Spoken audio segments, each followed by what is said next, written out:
रूपमा यहाँ हाम्रो यो जुमको कक्षामा उपस्थित हुनुभएका अहिले सङ्ख्यात्मक रूपले बढ्दै हुनुहुन्छ। केही समय पछाडि पक्कै पनि सङ्ख्या राम्रो हुनेछ।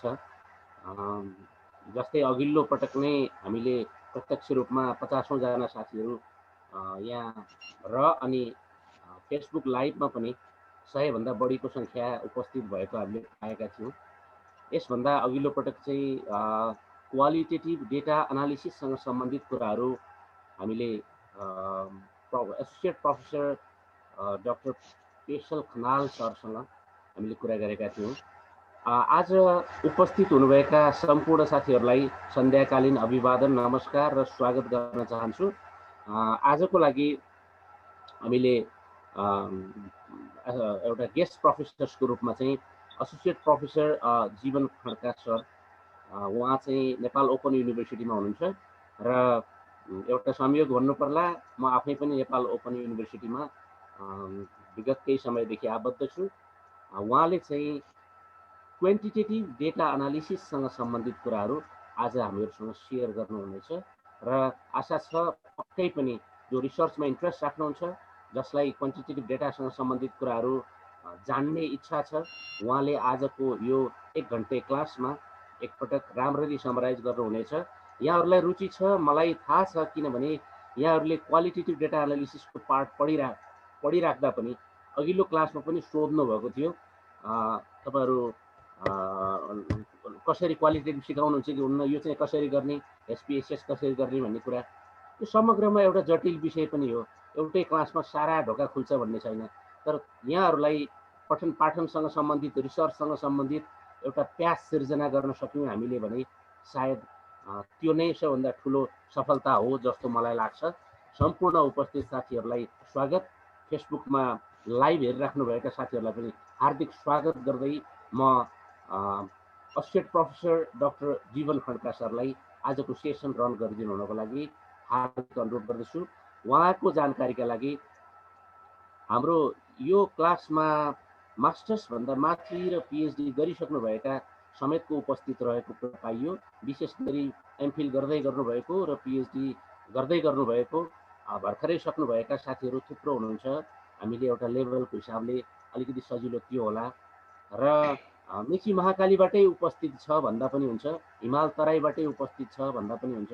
सङ्ख्यात्मक रूपले अलिक सानो भए पनि यसको रिप्रेजेन्टेसन चाहिँ अलिकति गहकिलो छ र यो बेसिक लेभलको कोर्स हो। मैले प्रोफेसर डाक्टर जीवन सरलाई भनिरहेको छु, यो बेसिक लेभलको कोर्स हो। हामी आज 10औं कक्षामा छौँ जस्तो लाग्छ, 10औं कक्षा अथवा 11औं कक्षामा छौँ जस्तो लाग्छ। हाम्रो यो टेन्टेटिभली 20वटा कक्षामा सकिने कारणले गर्दा हाम्रो शैक्षिक यात्राको पहिलो अध्यायको उत्तरार्धतिर हामी छौँ।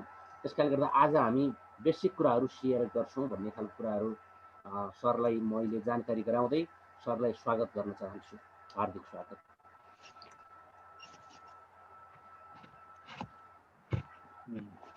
धन्यवाद राम हरि ढकाल सर। अब सुरु गरौँ होइन त सर? हजुर हजुर। यहाँ उपस्थित हुनुभएका सम्पूर्ण साथीहरू, म जीवन खड्का, सरले बताइसक्नु भएको छ। म नेपाल ओपन युनिभर्सिटीमा faculty of social science and education faculty मेम्बरको रूपमा छु र मेरो विशेष गरी आजको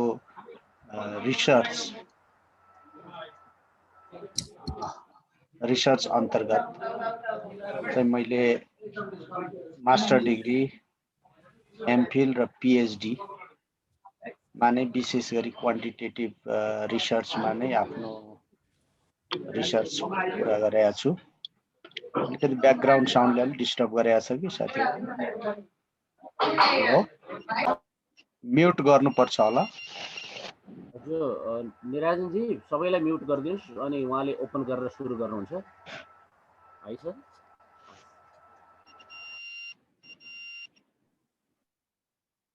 हजुर हुन्छ सर, अनम्युट गरेर अब बोल्नुभयो हुन्छ।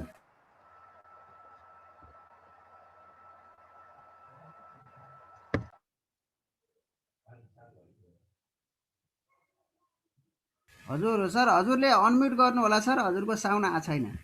आयो नि होइन सर? हजुर ठिक छ। आयो।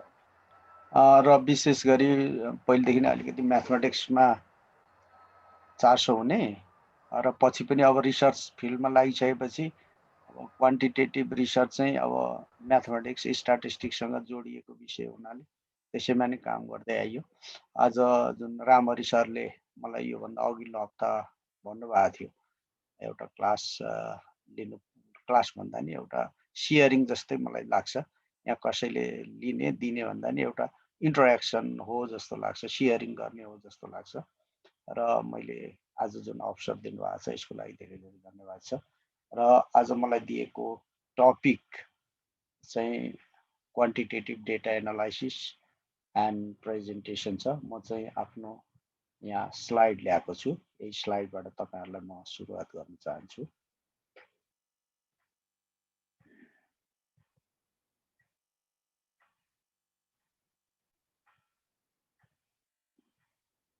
यहाँ एडमिट भन्ने आइरहेको छ, साथीहरूले एडमिट गरिदिनु होला नयाँ साथीहरूको लागि। Is it visible sir slide?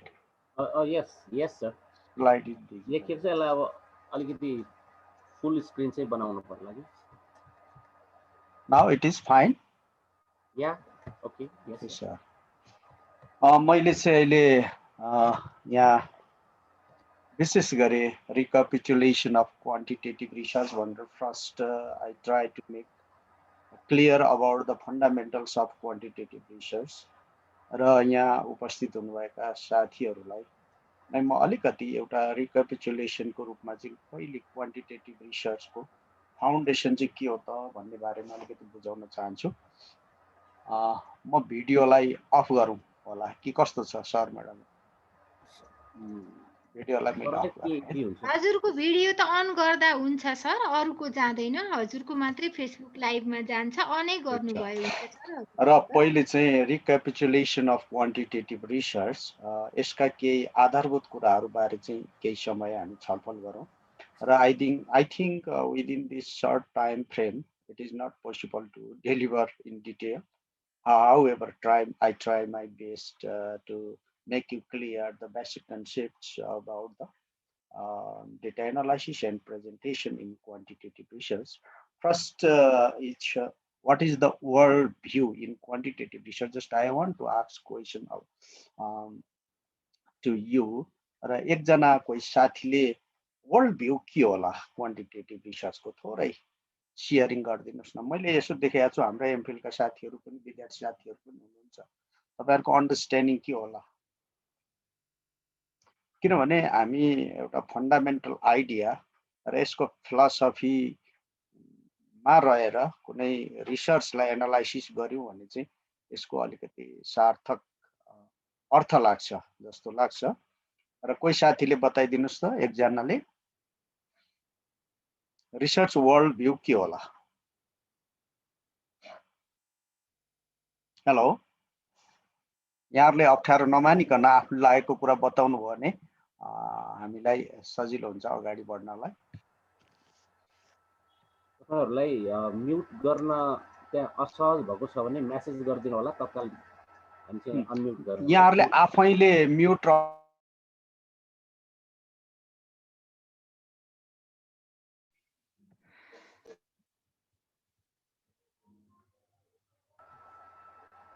ध्रुव पौडेल सरले हात उठाउनु भएको छ। हजुर सर, रिसर्चलाई हेर्ने आँखा सर, कसरी हेर्ने रिसर्चलाई भन्ने कुरा।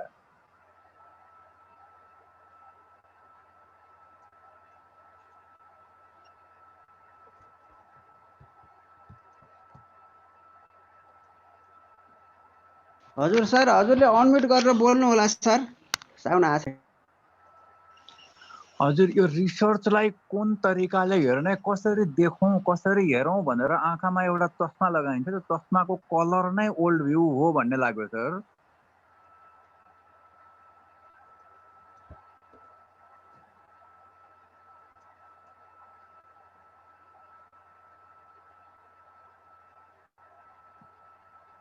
जीवन सरको अनम्युट भएन कि सायद?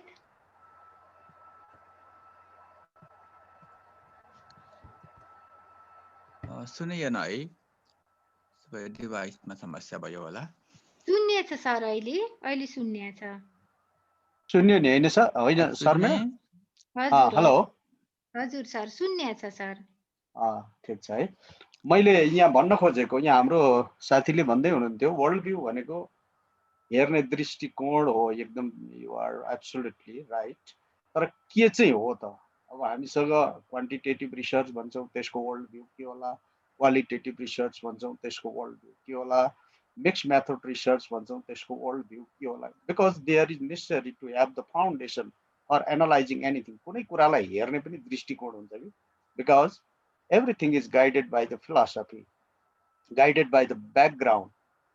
So what is the world view in quantitative research? मैले अघि यहाँ देखेको छु शान्ताजी हुनुहुन्छ हाम्रो दिनेशजी हुनुहुन्छ जस्तो लागेको छ इन्द्रजी पनि हुनुहुन्छ जस्तो लागेको छ उहाँहरूले पक्कै पनि हाम्रै कोर्स एमफिलकै कोर्समा पनि अध्ययन गर्नुभएको छ क्वान्टिटेटिभ रिसर्चरको वर्ल्ड भ्यू के होला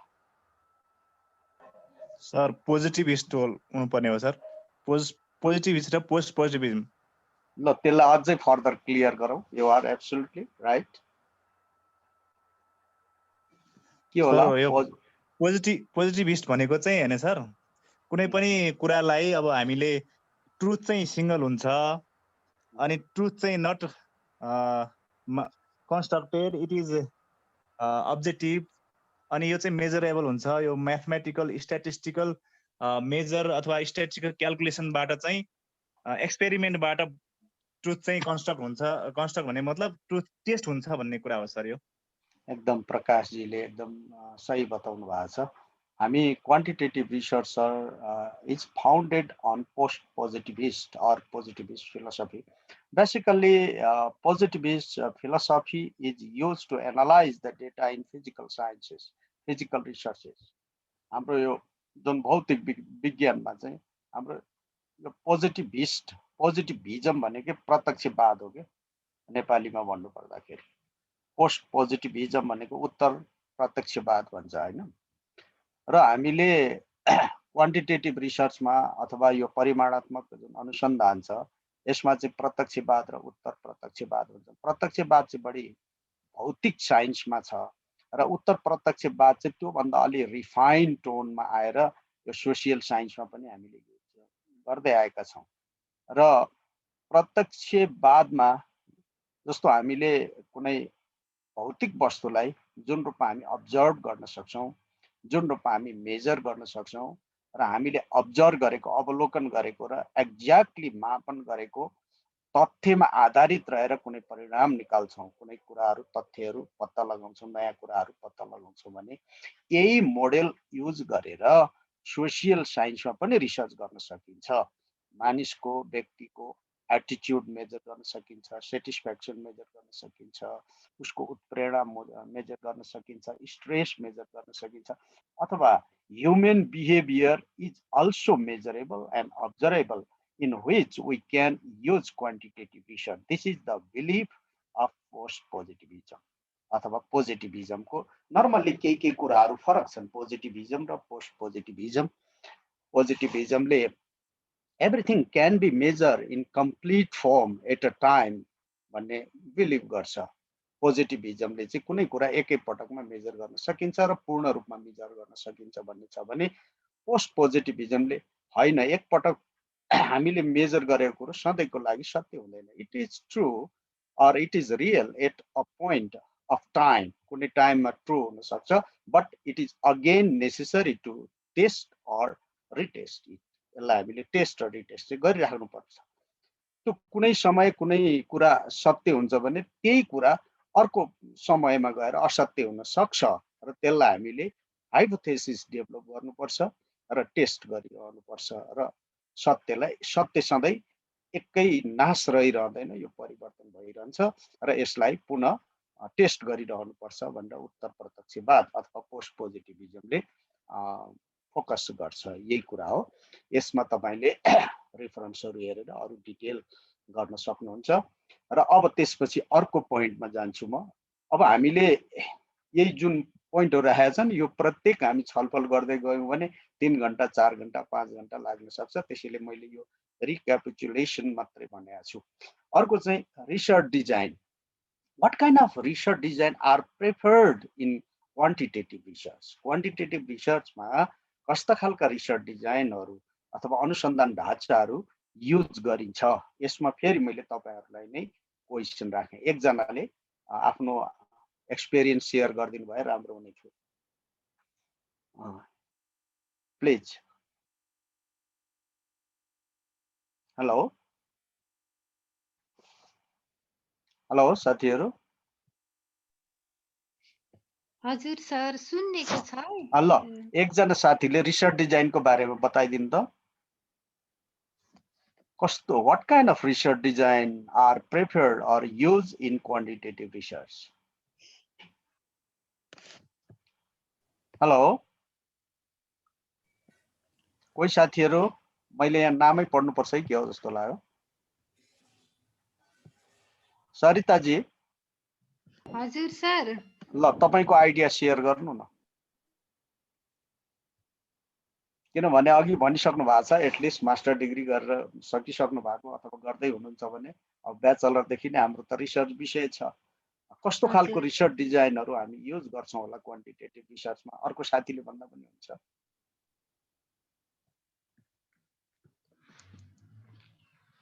सर अप्ठ्यारो नमानी बताइदिनु होला फेरि यो डिजाइनै भन्ने कुरा चाहिँ अहिले मेरो दिमागमा आएन सर। तर क्वान्टिटेटिभ रिसर्च गर्दाखेरि हामीले चाहिँ क्वेसनरहरू इन्टरभ्यूहरू गरेर चाहिँ संख्यात्मक रूपमा डेटाहरूलाई चाहिँ एनालिसिस गर्छौं भन्ने मात्रै मलाई थाहा छ सर।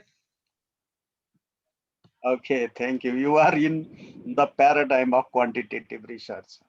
Okay, हाम्रो दिनेश जीले शेयर गरौँ। दिनेश जी।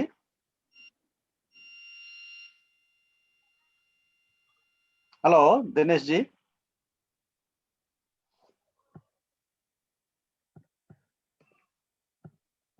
अनम्युट गरिदिनु होला।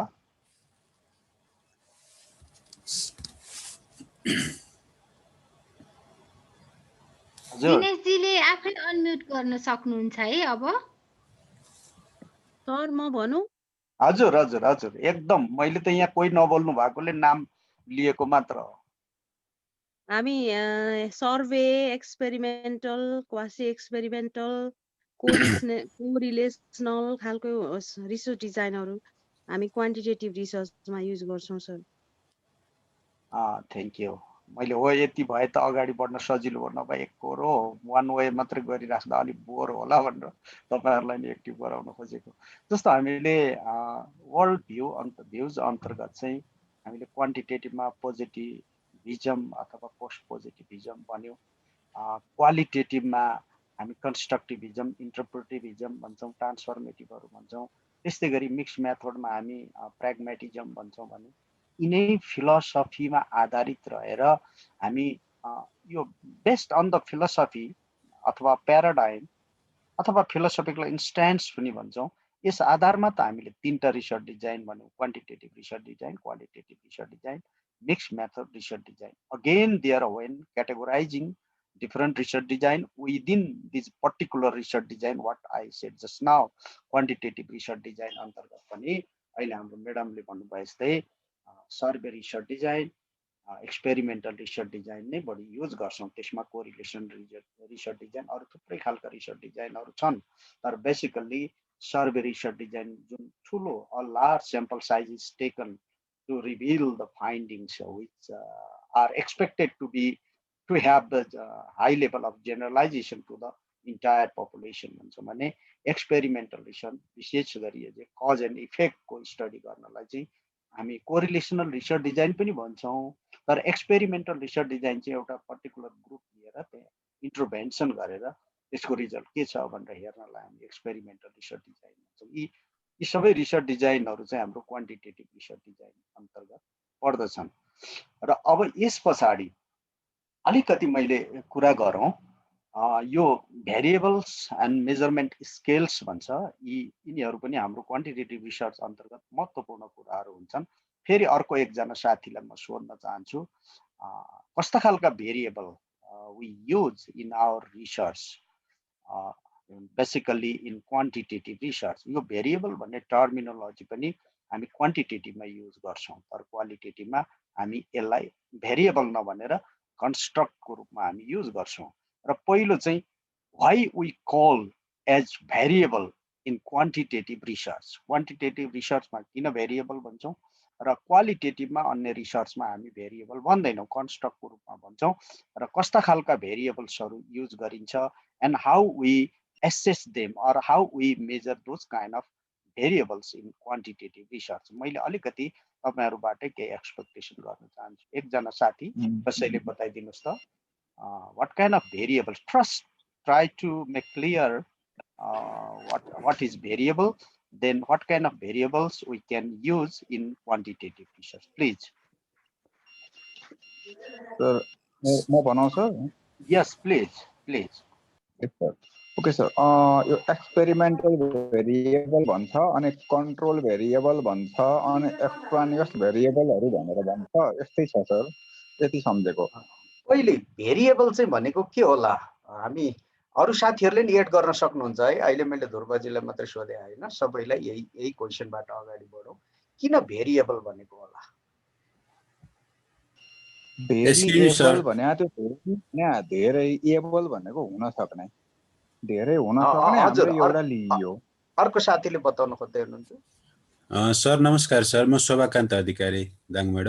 यस, यो भेरिएबल्सहरुमा खास गरी हामीले कज एन्ड इफेक्ट रिलेसनशिप हेर्नको लागि कुनै एउटा चीजले अर्को चाहिँ विभिन्न त्यसका इफेक्ट कस्तो इफेक्ट दिइराछ भनेर पत्ता लगाउनको लागि हामीले डिपेन्डेन्ट भेरिएबल र इन्डिपेन्डेन्ट भेरिएबल छुट्याएर गर्छौं होला सर जस्तो लाग्यो। एकदम ठिक छ। एकदम दुवैजना अझै अर्को साथीहरुले यहाँनेर म आफै पनि कन्फ्युजन हुन्थे। अहिले पनि त धेरै 100% क्लियर त छैन होला, तैपनि मेरो अन्डरस्ट्यान्डिङ जस्तो मलाई आफूलाई एमफिल गर्दा त के गरियो थाहा भएन, पछि अझ पीएचडी गर्ने क्रममा चाहिँ हरेक टर्मिनोलोजीलाई अलि नजिकबाट हेर्ने कोसिस गरे। किन कन्स्ट्रक्ट भनियो, किन भेरिएबल भनियो, किन प्रोपोजिसन भनियो, किन हाइपोथेसिस भनियो भन्ने कुरा आयो के। अनि यो आफैमा एउटा जिज्ञासा लाग्यो र मैले खोजी गरेँ। यदि म रङ छु भने साथीहरुले थप्नु पनि होला, अरु केही क्लियर पनि गर्नु होला। जस्तो हामीसँग कुनै कन्सेप्ट छ, जस्तै जब भन्यो भने एउटा कन्सेप्ट भयो र सेटिस्फ्याक्सन भन्यो भने अर्को कन्सेप्ट भयो। जब सेटिस्फ्याक्सन दुईटा मिलेर एउटा भेरिएबल भयो। सुन्नु है, अहिलेलाई मैले भेरिएबल भने अथवा एउटा दुईटा टर्म मिलेर एउटा भेरिएबल अथवा कन्स्ट्रक्टको रूपमा भन्यो। तर in which situation we can call this job satisfaction as construct, in which situation we can call it as variable. कोही साथीहरु जब सेटिस्फ्याक्सन छ नि, एउटा दुईटा कन्सेप्ट मिलेर हामीले एउटा we try to make one a kind of construct or variable भनेर भन्यो। यही टर्मिनोलोजीलाई हामीले काहीँ भेरिएबल भन्न सक्छौं, काहीँ कन्स्ट्रक्ट भन्न सक्छौं र यसैबाट हामी अगाडि बढेर प्रोपोजिसन भन्छौं या हाइपोथेसिस भन्छौं। यसमा अलिकति केही आइडिया कोही साथीहरुले अन्डरस्ट्यान्डिङ शेयर गर्दिनुहुन्छ?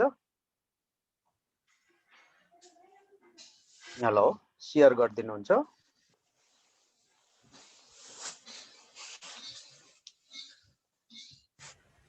सर यो भेरिएबल भनेको चाहिँ जसको अब रिजल्ट चाहिँ डिफरेन्ट अथवा चेन्जेबल आउन सक्ने हो कि सर, मेरो विचारमा है सर? ठिक छ हजुर।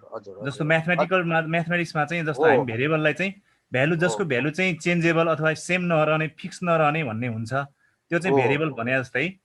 हजुर। अब मैले अलिकति अगाडि बढे जोड्ने हो कि सर यसलाई? हजुर अगाडि बढौं अझै। र अब यो रिजल्ट चाहिँ सेम नआइकन रिजल्ट चाहिँ वान अफ द के भन्छ नि, अब आउटकम चाहिँ वान अफ द स्याम्पल स्पेसबाट आउने भएर हो कि? हो, मैले तपाईको कुरा एकदम क्लियर गर्छु। यही जब सेटिस्फ्याक्सनलाई अत्यन्तै सन्तुष्ट छन् सबै भन्नु भने रिसर्च नै गर्नु परेन नि। सबै एउटै छन्, अत्यन्तै सन्तुष्ट छन् कि, ठिकै सन्तुष्ट छन् कि, असन्तुष्ट छन् कि, धेरै असन्तुष्ट छन् कि भनेर आन्सरमा भेरिएसन छ त्यहाँ र which one is true or which one is real भन्ने कुरा एक्सप्लोर गर्नै बाँकी हुँदैन, हामीले रिसर्च गर्नुपर्ने हुन्छ। त्यसले गर्दा यसका भ्यालुहरू धेरै हुन सक्छन्, यो एउटा पाटो छ। You are absolutely right. र मैले अर्को भन्न खोजेको यही जब सेटिस्फ्याक्सन भन्ने वर्ड क्वालिटेटिभमा युज गर्दा कन्स्ट्रक्ट भनेर गर्छौँ, यसैलाई नै हामी क्वान्टिटेटिभमा आयौँ भने भेरिएबल भन्छौँ। यहाँ म अलिकति अगाडि बढेर केही अन्डरस्ट्यान्डिङ सेयर गर्छु। जब सेटिस्फ्याक्सन कुनै एउटा ब्याङ्कका कर्मचारीहरूको अथवा विद्यालयका शिक्षकहरूको अथवा कुनै कार्यालयका कर्मचारीहरूको जब सेटिस्फ्याक्सन सम्बन्धमा उहाँहरूको विचार के छ भनेर तपाईँ कुनै एक्सप्लोर गर्न जाँदै हुनुहुन्छ र तपाईँ इन्टरभ्यू लिनुहुन्छ, ओपन इन्डेड क्वेसनहरू राखेर अरू कुनै तरिकाले अब्जर्भेसन गर्नुहुन्छ तपाईँ र त्यसबाट अडियो भिजुअल टेक्स्चुअल कुनै डेटाहरू कलेक्सन गर्नुहुन्छ भने there you are not going to measure their level of job satisfaction, just trying to explore in textual form or in subjective way. You are going to measure it. Measure bhanda pani going to reveal something in subjective way, in analytical way. है अब यहाँ चाहिँ तपाईसँग कुनै एउटा tool लिएर तपाईँ जानु भएन कि तपाईँ इन्टरभ्यूबाट एक्सप्लोर गर्न जाँदै हुनुहुन्छ भने तपाईसँग एक्ज्याक्ट मेजर गर्ने टुल युज गर्नु भएको छैन। त्यस बेला that word is called as construct भनेर हामी भन्छौँ। क्वालिटेटिभ रिसर्चमा मेजरेबल र अब्जर्भेबल फर्ममा हुँदैन, साइन्टिफिक टर्मको रूपमा त्यो विकसित भइसकेको हुँदैन। तर यही जब सेटिस्फ्याक्सनलाई एउटा तपाईँ उदाहरणको लागि एउटा टुल बनाइयो, 20 वटा आइटमहरू राखेर प्रश्नहरू बनाएर टुल बनाइयो, त्यसलाई रिलायबल बनाइयो, भ्यालिडिटी चेक गरियो। अब म यो एउटा क्वेसनर लिएर यो संस्थामा जान्छु र कर्मचारीहरूको जब सेटिस्फ्याक्सन के छ भनेर in a range I try to assess the level of their job satisfaction. होला स्ट्रङली सेटिस्फाइड, हाइली सेटिस्फाइडदेखि लो लेभल अफ सेटिस्फाइड अथवा हाइली डिसेटिस्फाइडको एउटा रेन्ज बनाएर जान्छु र मेजर गर्छु। जसरी एउटा स्केलले, स्ट्यान्डर्ड स्केलले एउटा बेन्चको अथवा कुनै लेन्थको, ब्रेथको, हाइटको मेजर गर्दा एक्ज्याक्ट मेजर हुन्छ। मैले मेजर गरे पनि, तपाईँले मेजर गरे पनि, अर्कोले मेजर गरे पनि एक्ज्याक्ट मेजर गर्छ, स्ट्यान्डर्डाइज फर्ममा हुन्छ। हो त्यस्तै गरेर हामीले यो हाम्रो जुन सोसियल फेनोमेना छ, ह्युमन बिहेभियर छ, त्यसलाई पनि एक्ज्याक्ट टुल युज गरेर मेजर गर्ने कन्फिडेन्टली हामी जाँदैछौँ, भ्यालिड र रिलायबल टुल युज गरेर जाँदैछौँ भने at that time we can claim that our job satisfaction is variable.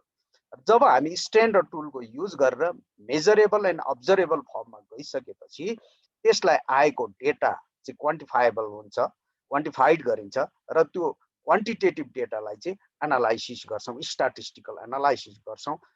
Construct भनेको चाहिँ भेरिएबल भन्दा एक स्टेप अगाडिको हो, जुन चाहिँ अब्जर्भेबल र मेजरेबल फर्ममा हुँदैन, त्यो कच्चा फर्ममा हुन्छ। तर भेरिएबल भनेर भनिसकेपछि त्यो चाहिँ मेजरेबल फर्ममा र स्ट्यान्डर्ड टुल डेभलप गरिसकेपछि त्यसलाई भेरिएबलको क्लेम गर्छौँ र क्वान्टिटेटिभ रिसर्चमा युज गर्छौँ। अब मैले अलिकति अगाडि बढाएँ। अब यो मेजर गर्दा पनि त्यहाँ स्केल हुन्छ, कुनै नोमिनल स्केल, मेल फिमेल भन्नुभयो भने नोमिनल स्केल, अर्डिनल स्केल। अब जस्तै कुनै डेटालाई भेरिएबलहरू आउँदा अघि डिपेन्डेन्ट र इन्डिपेन्डेन्ट भन्नुभएको छ। डिपेन्डेन्ट र इन्डिपेन्डेन्ट भेरिएबल भनेर विशेष गरी एक्सपेरिमेन्टल रिसर्चमा युज गर्छौँ। रेस्पोन्स भेरिएबल र एक्सप्लानेटरी भेरिएबल भनेर सर्वे रिसर्चहरूमा गर्छौँ। तर कमनली हामीले के गर्ने गरेका छौँ भन्दाखेरि जुनसुकै क्वान्टिटेटिभ रिसर्च भए पनि डिपेन्डेन्ट भेरिएबल र इन्डिपेन्डेन्ट भेरिएबल हुन्छौँ। त्यसलाई त्यति हार्ड एन्ड फास्टको रूपमा लिइँदैन, रुलको रूपमा लिइँदैन। हामी इन्टरचेन्जेबली कहिले एक्सप्लेनेटरी भेरिएबल भन्छौँ, कहिले त्यसैलाई इन्डिपेन्डेन्ट भेरिएबल भन्छौँ, कहिले त्यसलाई डिपेन्डेन्ट भेरिएबललाई रेस्पोन्स भेरिएबल पनि भन्ने गर्छौँ। र त्यसमा एक्सपेरिमेन्टल ग्रुप र कन्ट्रोल ग्रुप भन्ने त अलग्गै ग्रुपको कुराहरू आयो। अब भेरिएबललाई मेजर गर्दा पनि हामी विशेष गरी 4 वटा स्केलमै मेजर गर्ने गर्छौँ। एउटा नोमिनल स्केल, एउटा अर्डिनल स्केल, इन्टरभल स्केल र रेसियो स्केल छ। यसमा तपाईहरुले स्केल कति किसिमको हुन्छ भनेर खोज्नुभयो भने सजिलैसित प्राप्त गर्नुहुन्छ। अब मैले फेरि अगाडि अलिकति बढे, tools of data collection. What kind of tools or instrument अहिले मैले भर्खर भने भेरिएबल मेजर गर्न हामी स्ट्यान्डर्ड टुलको युज गर्छौँ अनि मात्रै त्यो भेरिएबल हुन्छ। तपाईँ हामीसँग स्ट्यान्डर्ड टुल छैन, क्वान्टिटेटिभ रिसर्चरसँग स्ट्यान्डर्डाइज टुल छैन भने त्यस बेला भेरिएबल भन्नै पाउँदैन। हामीसँग टुलै छैन, भ्यालिड टुलै छैन। किन टुल भ्यालिड हुन आवश्यक छ, रिलायबल हुन आवश्यक छ भन्दाखेरि जसले अथवा जति पटक मेजर गरे पनि रिजल्ट उस्तै आउँछ है भन्ने क्लेम गरेको हो। र हामीले what thing we want to measure that thing is measured by our skill that concern with the validity भन्छ नि। भ्यालिडिटी भनेको चाहिँ जे कुराको तपाईँ मेजर गर्न खोजेको, जे कुरा एचिभ गर्न खोजेको हाम्रो टुलले त्यही रिजल्ट दिन्छ भने त्यो भ्यालिड भन्ने गर्छौँ होइन। अब यस्तो भ्यालिड र रिलायबल टुल युज गर्नु नै त्यो युज गर्यौँ भने नै त्यो स्ट्यान्डर्ड टुल हो। र त्यही टुल जुन भेरिएबल जुन कुरा मेजर गर्नलाई प्रयोग गरिन्छ त्यसलाई भेरिएबल भन्ने गर्छौँ भने now what kind of tools can be use while collecting data in quantitative research. एकजना साथीलाई चाहिँ फेरि म रिक्वेस्ट गर्छु कस्ता खालका टुलहरू हामी युज गर्न सक्छौँ, कस्ता खालका टुल्सहरू युज गर्न सक्छौँ। कोही एकजना साथीले थोरै सेयरिङ गरौँ। क्वेसनरहरू सर अनि अब्जर्भेसनल टुलहरू, चेकलिस्ट पनि होला सर। हजुर, अब हामीले मेथड चाहिँ अब सर्वे मेथड भन्छौँ, अरू अब्जर्भेसन मेथड भए, टेक्निक भए, सर्वे टेक्निक हाम्रो अघि जुन भन्दै त अब्जर्भेसन टेक्निक हुन्छ भने टुल भनेको चाहिँ त्यस मेथड अथवा टेक्निक भित्र पनि टुल सर्वे क्वेसनर भन्नु पर्यो। अनि अर्को अब्जर्भेसन भनेपछि अब्जर्भेसनको लागि चाहिँ चेकलिस्ट भनेर युज गर्छौँ।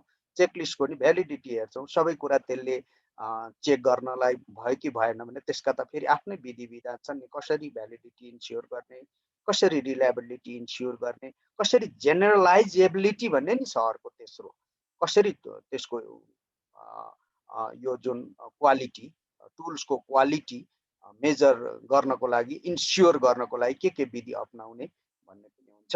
यसबारे हामी धेरै कुरा गर्दैनौँ र हामी स्ट्यान्डर्ड टुलको युज गर्छौँ। स्ट्यान्डर्ड टुल भनेको के हो? क्वालिटी टुल हो। क्वालिटी टुल भनेको के हो? जुनमा रिलायबिलिटी छ, भ्यालिडिटी छ, जेनरलाइजेबिलिटी छ, त्यसबाट प्राप्त गरेको रिजल्ट चाहिँ हामीले जेनरलाइज सामान्यकरण गर्न सक्छौँ। पपुलेसन एउटा सानो स्याम्पलबाट लिएको रिजल्टलाई त्यसको जुन एउटा मदर ग्रुप हो अथवा पपुलेसन हो त्यहाँ लगेर जेनरलाइज गर्न सक्छौँ। र अब अलिकति थोरै what is population and what is sampling, sample यहाँ मैले स्याम्पलिङ भनेर लेखेको छु। What is population and what is sample and sampling. एकजना कोही साथीले सेयर गरौँ त, पपुलेसन भनेको के हो? सर पपुलेसन भनेको चाहिँ the whole objects of under study भयो हैन सर, युनिभर्स भयो। अनि स्याम्पल भनेको चाहिँ the representative of that population, some representative collection भनौँ न। अब रिप्रेजेन्टेटिभ पपुलेसनलाई रिप्रेजेन्ट गर्ने सर्टेन पोर्सन भनौँ न सर। हो हामीले पपुलेसन भनेको चाहिँ the group of or set of units under which we conduct a research हो भने स्याम्पल भनेको part of the population based on the information collected from that part is generalise to the population. अब now what kind of, अब यहाँनिर मलाई अलिकति कुरा गर्न मन लाग्यो, सधैँभरि पपुलेसन लिन सम्भव हुँदैन। You agree with this? अब कस्तो हो, किन सम्भव हुँदैन? यसमा के एक दुईवटा पोइन्टहरू राख्न सक्नुहुन्छ? म बोलौँ सर? हजुर हजुर। त्यो अब यस्तो एउटा स्थिति यस्तो आउँछ कि जस्तो अब ह्युमन मान्छे बिरामी पर्दाखेरि चाहिँ हामी अब ब्लड टेस्ट गर्नुपर्ने हुन्छ हैन सर। अब जस्तो सबै ब्लड त एउटा मान्छेको पुरै होल ब्लड लिएर त यो सम्भव छैन यसमा हैन, मान्छेको डेथ पनि हुनसक्छ यसमा। त्यही भएर हामीले चाहिँ यस्तो अवस्था हुन्छ जसमा चाहिँ होल पपुलेसनलाई टेस्ट गर्दाखेरि चाहिँ पोसिबल छैन र त्यसमा चाहिँ स्याम्पलमै जानुपर्ने हुन्छ सर। राइट। अर्को कारण पनि हुन सक्छ सबै पपुलेसन लिन नसक्ने सर, यो टाइम, इकोनोमी, यस, समयले साथ दिँदैन सबै अध्ययन गर्न, पैसाले फाइनान्सिङ हैन, पैसाले साथ दिँदैन। अर्को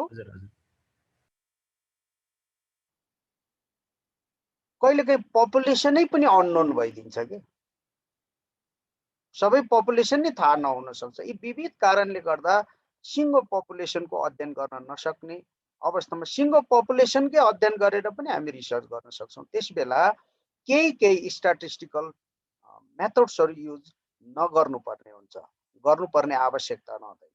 तर सबै अवस्थामा सम्भव नभएको हुनाले त्यस्तो अवस्थामा हामीले एउटा स्याम्पल लिनुपर्ने हुन्छ र त्यो sample must carry the characteristics of the entire population as far as possible. त्यो अब हामीले त्योबाट पार्ट लिँदाखेरि त त्यो पार्टले त पपुलेसनको क्यारेक्टरिस्टिक्स बोकेको हुनुपर्छ, त्यसका फिचर्स बोकेको हुनुपर्छ र त्यसबाट आएको इन्फर्मेसन चाहिँ त्यो पपुलेसनकै इन्फर्मेसन हो है भन्ने एउटा हामी क्लेम गरेर कामलाई अगाडि बढाउन सक्छौँ। Then there are certain methods, those methods are used in taking sample in quantitative research. केही त्यस्ता मेथड्सहरू टेक्निक्सहरू छन् स्याम्पलिङका क्वान्टिटेटिभ रिसर्चमा प्रयोग हुने यी सर्टेन मेथड्सहरू छन्। साथीहरूलाई यसो एकपटक बताइदिन अनुरोध गर्छु। सो ऱ्यान्डम स्याम्पलिङ, यस, अनि लटरी भयो सर, एउटा लटरी मेथड। यो चाहिँ ऱ्यान्डम स्याम्पलिङ अन्तर्गत नै जस्तो हामी अब क्वान्टिटेटिभ रिसर्च गर्ने बेला चाहिँ हामी ऱ्यान्डम स्याम्पलिङ नै युज गर्छौँ प्राय, नन ऱ्यान्डम स्याम्पलिङ चाहिँ युज गर्दैनौँ होइन सर। अन्डर ऱ्यान्डम स्याम्पलिङ पनि अब लटरी विभिन्न टिपेट्सको मोडेल पनि छ क्या होइन सर? कहिलेकाहीँ स्ट्राटिफाइड ऱ्यान्डम स्याम्पलिङ पनि प्रयोग गर्छौँ। हजुर हजुर हजुर, सिस्टमेटिक पनि हुन्छ, सिस्टमेटिक ऱ्यान्डम स्याम्पलिङ पनि हुन्छ, क्लस्टर पनि, अनि स्नोबल पनि युज गर्छौँ हामी कहिलेकाहीँ। स्नोबल त क्वालिटेटिभमा हो कि प्रोबाबिलिटी? हामीले खास हाम्रो स्याम्पल सिलेक्ट गर्ने दुईटा टाइपको टेक्निक हुन्छ, प्रोबाबिलिटी र नन प्रोबाबिलिटी। अनि यहाँ चाहिँ क्वान्टिटेटिभमा हामी प्रोबाबिलिटी स्याम्पलिङ नै युज गर्छौँ जस्तो लाग्यो। स्नोबल चाहिँ क्वालिटेटिभमा जस्तो लाग्यो। क्वान्टिटेटिभ। अब यहाँ ऱ्यान्डम स्याम्पलिङ, ऱ्यान्डमनेस भनेको के हो? ऱ्यान्डमनेस भन्छौँ नि हामी। त्यो भनेको स्याम्पलमा जो पपुलेसनबाट स्याम्पलमा जो पनि पर्न सक्ने चान्स सबैको इक्वल हुनुहुन्छ, सबैको equal chance of being included sir.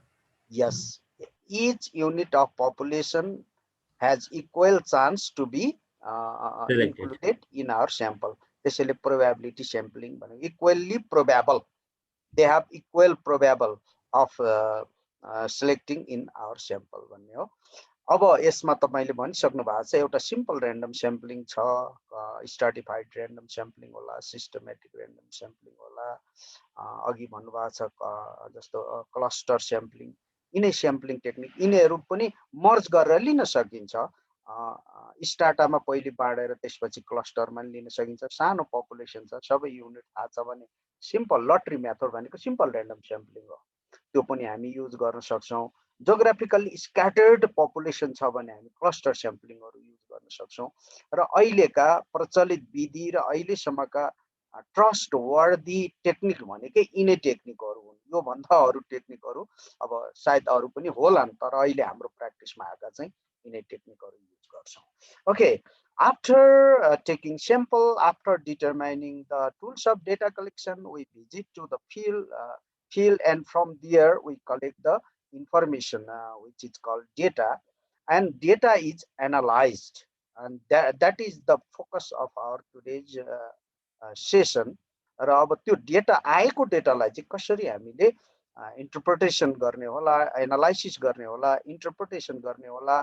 त्यसपछि अब हामी सबै म्याथमेटिक्स स्ट्याटिस्टिक्स पढेको त हुँदैनौँ, तर नर्मल स्टुडेन्टहरूले पनि those who do not have enough ideas about the statistical techniques, then how can we handle our software. अहिले त अब सफ्टवेयर छ नि त, त्यो सफ्टवेयर युज गरेर कसरी भ्यालुहरू निकाल्ने। अब सफ्टवेयरले त भ्यालु रिजल्ट मात्रै दिन्छ, त्यो रिजल्ट आफैमा इनफ हुँदैन, त्यसलाई त फेरि हामीले meaningfully we have to explain it. अब त्यसो हुँदाखेरि त्यो आएको रिजल्टलाई कसरी एक्सप्लेन गर्ने भन्ने कुरा नि उत्तिकै महत्त्वपूर्ण हुन्छ। तर हामीले यहाँ जोड घटाउ गर्नुपर्ने, फर्मुलाहरू लगाउनु पर्ने, कण्ठ पारिराख्नु पर्ने र क्यालकुलेटर थिचिराख्नुपर्ने जरुरत हुँदैन। हामीसँग डेटा भइसकेपछि सफ्टवेयरमा हामी युज गरिसकेपछि सजिलैसित रिजल्ट निकाल्न सक्छौँ। But we should be able to analyse that output what we get from the statistical software or statistical calculation with the help of software applications. अब हामी अलिकति अगाडि बढ्छौँ।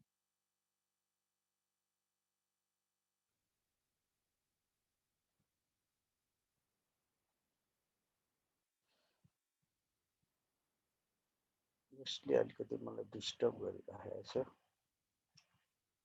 कन्ट्रोल F पनि थिच्छ होइन, F5 कि के हो गर्दाखेरि पनि हुन्छ जस्तो लाग्छ। सरी,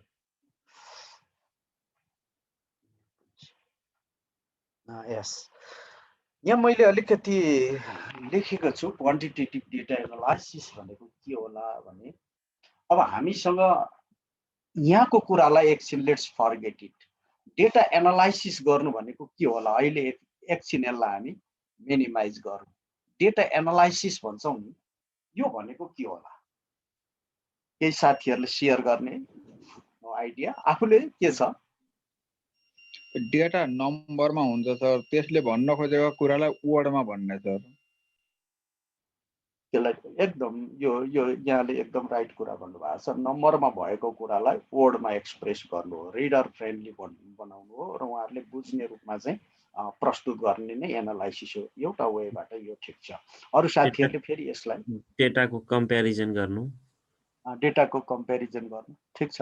यो पनि अझै थपौँ, इलाबोरेट गरौँ। अब यो हामीले चाहिँ यो स्याम्पलमा चाहिँ टेस्ट गरिरहेको हुन्छौँ होइन सर, स्याम्पल डेटा निकालेका हुन्छौँ। यसबाट स्ट्याटिस्टिकल क्यालकुलेसन गरेर चाहिँ हामीले केही पपुलेसनको लागि चाहिँ जेनरलाइज गर्ने अथवा मिनिङ मेकिङ गर्ने काम सर।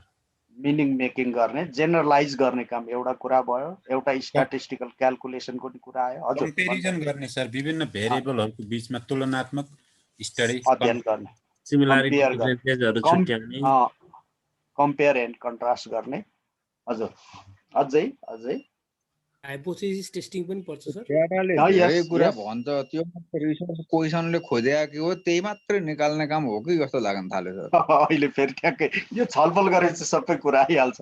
हाम्रो अल्टिमेट एम चाहिँ के हो भने, we try to search the answer of our research question based on the data analysis. Data analysis गर्नु भनेको रिसर्च क्वेसनको आन्सर खोज्नु नै हो। हामीले त्यसभित्र थुप्रै किसिमका विधि प्रक्रिया गर्छौँ। अझै अरू साथीहरूले पनि थपौँ त केही छ।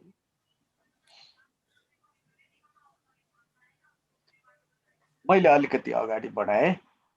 यहाँ एउटा छ, analysis means the categorizing, ordering, manipulating and summarizing of data to obtain answer to research questions भनेर भनेको छ। हामीले डेटालाई अब यहाँ चाहिँ अलिकति स्टेप वाइज नै दिएको छ। डेटालाई क्याटेगोराइज गर्ने, हामीले प्राप्त गरेको डेटा त र डेटा हुन्छ नि त।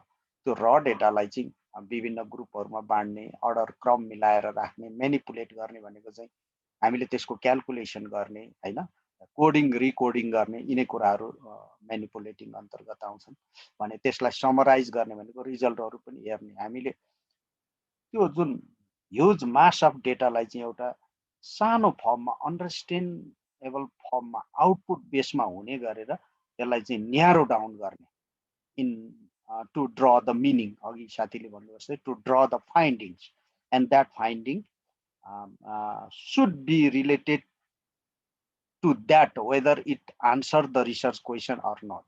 हाम्रो फाइन्डिङले चाहिँ रिसर्च क्वेसनको आन्सर दिन्छ कि दिँदैन त्यो कुरालाई एकदमै ध्यान दिनुपर्ने हुन्छ। यहाँ एउटा सेक्रान 2003 ले एउटा के स्टेट गरेका छन् भने, यो डेटा एनालाइसिसलाई एउटा यो डायग्राममा दिएका छन्। मैले यसलाई यहाँ अलिकति देखाउनको मात्रै ल्याएँ। पहिलो स्टेप के रहेछ भने, getting ready data for analysis. हामीले एकैचोटि एनालाइसिसको लेभलमा पुग्दैनौँ। डेटा हामीले कलेक्सन गरिसकेपछि पहिले त्यो डेटा एनालाइसिसको लेभलमा पुग्न चाहिँ केही कामहरू गर्नुपर्ने हुन्छ। जस्तो एडिटिङ गर्ने, डेटा ह्यान्डलिङ, ब्ल्याङ्क रेस्पोन्सेस भन्छौँ, सबै कम्प्लिट आन्सर आएको हुँदैन। त्यो डेटालाई कोडिङ गर्नुपर्ने हुन्छ, क्याटेगोराइजिङ गर्नुपर्ने, क्रिएटिङ डेटा फाइल, अब फाइल तयार गर्नुपर्ने, अनि प्रोग्रामिङ भनेर दिएको छ जुन हामीले सफ्टवेयरहरूको युज गर्छौँ अथवा विभिन्न मोडेलहरूको युज गर्छौँ। त्यो म्यानुअली पनि गर्न सक्छौँ, स्ट्याटिस्टिकल फर्मुला। त्यो एउटा स्टेप हो भने त्यस पछाडिको यसमा पनि अझै हामीले दोस्रो जुन स्टेप छ यहाँ मैले अहिले देखाइरहेको छु, फिल फर डेटा भन्छ। हामीले प्राप्त गरेको जुन स्याम्पल छ, जस्तो हामीले 10,000बाट एउटा 10,000 को पपुलेसन थियो, त्यसबाट 300 जनाको हामीले स्याम्पल लियौँ अथवा 400 जनाको स्याम्पल लियौँ भने त्यही स्याम्पलको चाहिँ नेचर कस्तो छ त, क्यारेक्टरिस्टिक कस्तो छ त भनेर त्यहाँबाट a kind of feeling we create based on the statistical value. For example mean, standard deviation, correlation, frequency, distribution, यस्ता भ्यालुहरू हामीले त्यहाँबाट पत्ता लगाएर त्यो आफैमा स्याम्पल चाहिँ कस्तो छ त, स्याम्पल भित्रको नेचर कस्तो छ त, त्यसको क्यारेक्टरिस्टिक्सको के छ त, स्याम्पल क्यारेक्टरिस्टिक हो, डेटाको चाहिँ के हो त, त्यो डेटाको आफैमा डेटाको मात्रै चाहिँ भ्यालु के छ। We are not still at the level of to generalise, यो मिन मात्रै हेरेर पपुलेसनसँग जेनरलाइज गर्नुहुन्न, स्ट्यान्डर्ड डेभिएसन मात्रै हेरेर पपुलेसनसँग जेनरलाइज गर्न सकिँदैन, कोरिलेसन, फ्रिक्वेन्सी, डिस्ट्रिब्युसन मात्रै हेरेर हामी जेनरलाइजको लेभलमा पुग्दैनौँ। खालि हामीले चाहिँ त्यो 10,000बाट लिएको 400 जनाको एउटा जुन ग्रुप छ, त्यही 400 जनाको ग्रुपको मात्रै नेचर हेर्न खोजेका छौँ। What kind of is that and we try to get a kind of feeling, भनेको त्यो अन्डरस्ट्यान्ड गर्ने कस्तो छ त भनेर नेचर पत्ता लगाउने अवस्थामा हुन्छौँ भने। अर्को कुरा गुडनेस अफ डेटा, डेटा आफैमा कतिको रिलायबल छ, भ्यालिड छ भन्ने कुरा पनि हामीले हेर्नुपर्ने हुन्छ। किनभने जुन क्वालिटीको डेटा आउनुपर्ने हो, जुन स्तरको डेटा आउनुपर्ने हो, त्यो डेटा आएन भने अथवा जुन पपुलेसनको क्यारेक्टरिस्टिक्स क्यारी गर्ने खालको डेटा आएन भने त्यो चाहिँ घातक हुन्छ कि। हाम्रो रिजल्ट जब गलत आउँछ भने हामी गलत निष्कर्षमा पुग्छौँ। गलत निष्कर्षमा पुग्नु भनेको हामी पपुलेसनमा पनि यही छ है भनेर जब क्लेम गर्छौँ भने एक्चुअली द्याट इज नट दियर। हामीले टाइप 1 एरर भन्छौँ, टाइप 2 एरर भन्छौँ, यसैमा समस्या छ।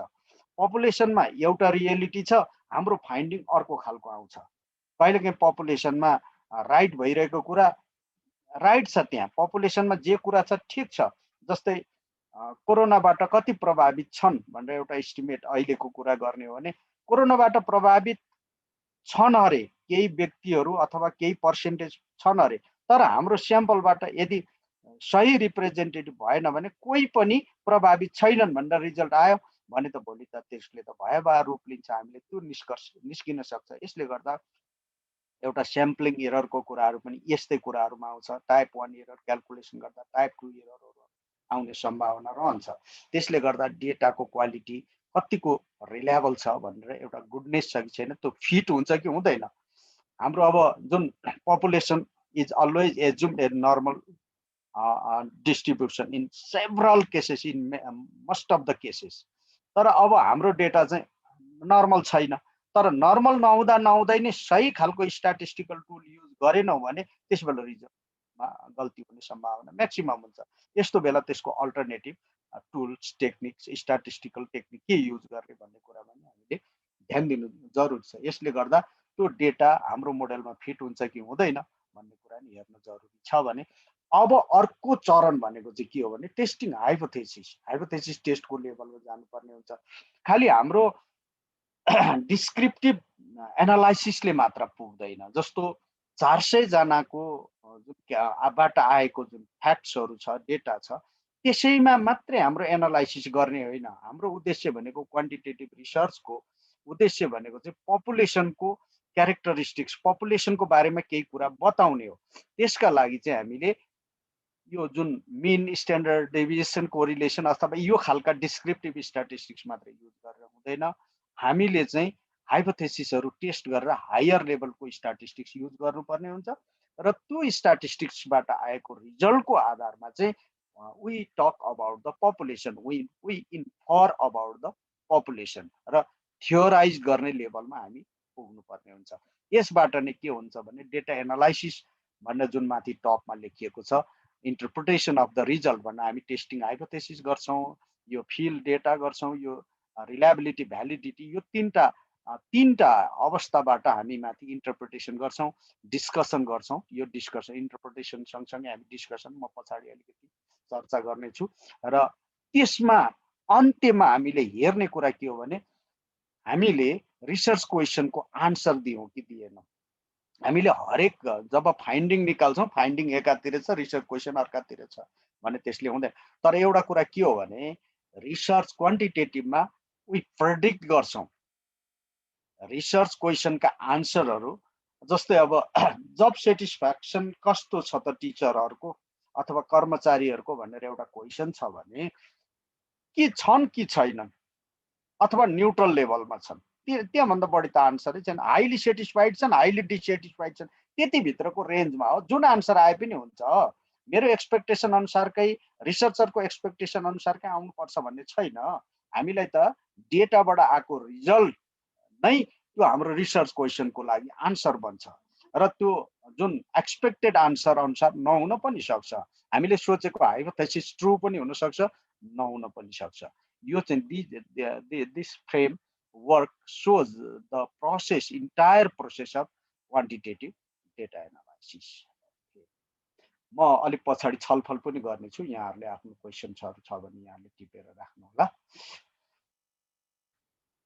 अब यहाँ यो सेकरानले दिएको छ भने stages of data analysis and इन्टरप्रिटेसनमा मैले समराइज गरेर सेकरानको, क्रेसवेलको, कोहेनकोबाट जुन त्यो बुकहरू मैले अध्ययन गरेँ, कोहेन, मेनियन एन्ड मोरिसनको, क्रेसवेलको र सेकरानको हेर्दाखेरि चाहिँ I found 3 stages of data analysis. First चाहिँ के रहेछ भने preparation of data for analysis, अर्को चाहिँ सेकेन्ड स्टेज भनेको use of statistical techniques for data analysis, third is presentation and interpretation of statistical data. पहिलो चाहिँ डेटा रेडी गराउनु पर्यो, डेटाबेस तयार गर्नु पर्यो, दोस्रो स्टेपमा हामी क्याल्कुलेसन गर्नु पर्यो, तेस्रो स्टेपमा आएको रिजल्टलाई प्रेजेन्ट पनि गर्नु पर्यो। सँगसँगै प्रेजेन्ट र इन्टरप्रिटेसन हामीले गर्नुपर्ने हुन्छ। यो 3 स्टेपबाट हामी क्वान्टिटेटिभ डेटाको एनालाइसिस गर्ने गर्छौँ। यसमा पहिले preparation of data for analysis, जस्तो फर्स्टमा मैले यहाँ लिस्ट गरेको छु एडिटिङ, दोस्रो कोडिङ, तेस्रो ट्रान्सक्राइबिङ, चौथो क्लिनिङ द डेटा। एडिटिङ अन्तर्गत चाहिँ हामी के गर्छौँ भन्दा डेटा कम्प्लिट छ कि छैन हेर्ने गर्छौँ।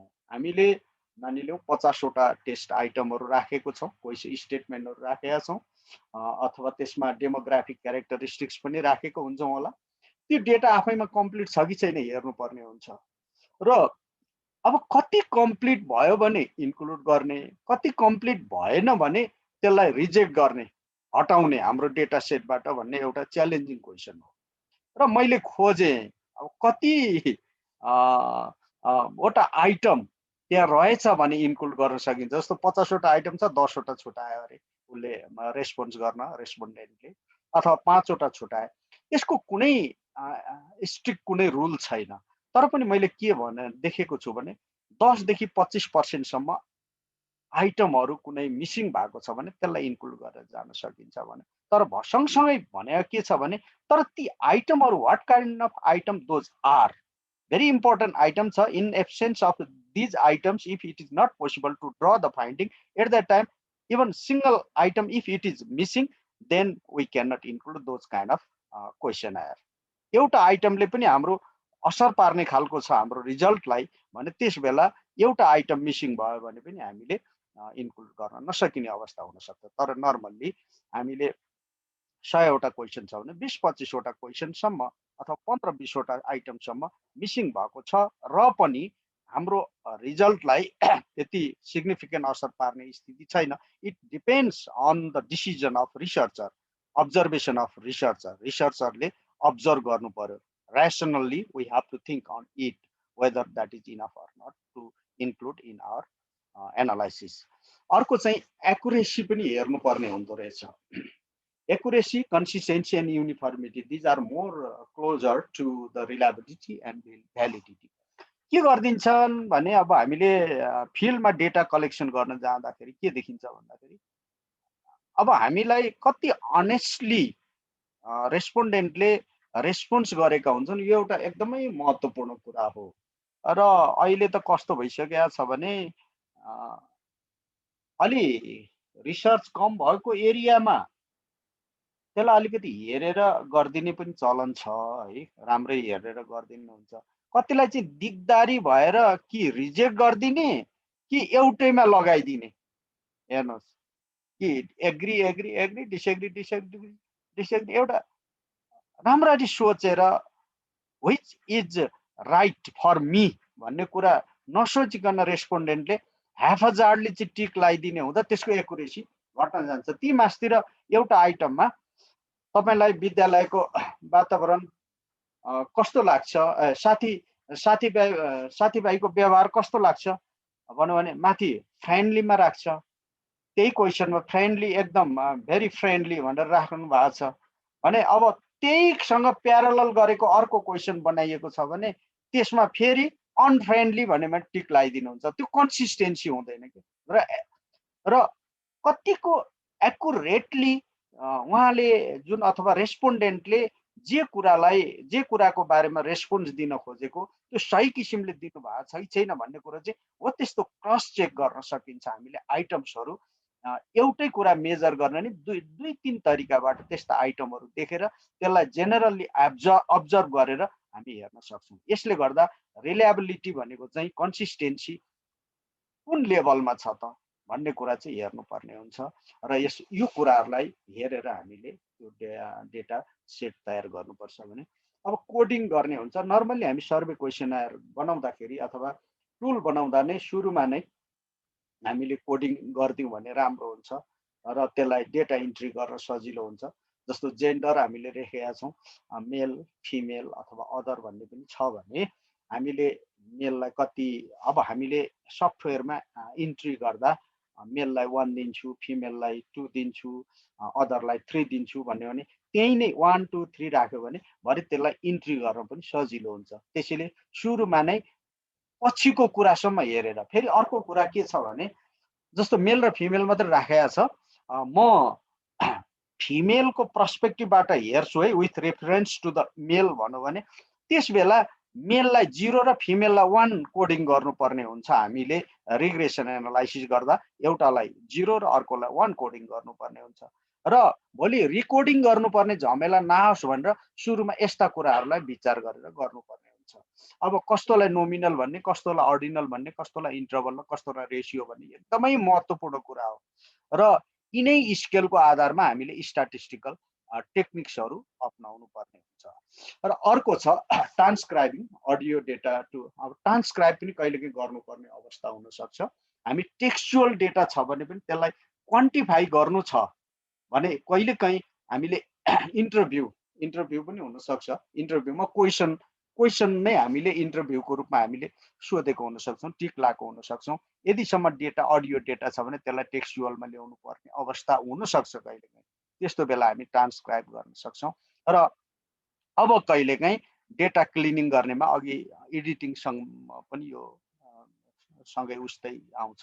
डेटा स्क्रिनिङ गर्ने, छान्ने, कुनलाई हामी हटाउने, कुनलाई राख्ने, कहिलेकाहीँ आउटलायर्सहरू हुनसक्छ र त्यो आउटलायर्स रियलिटी पनि हुनसक्छ।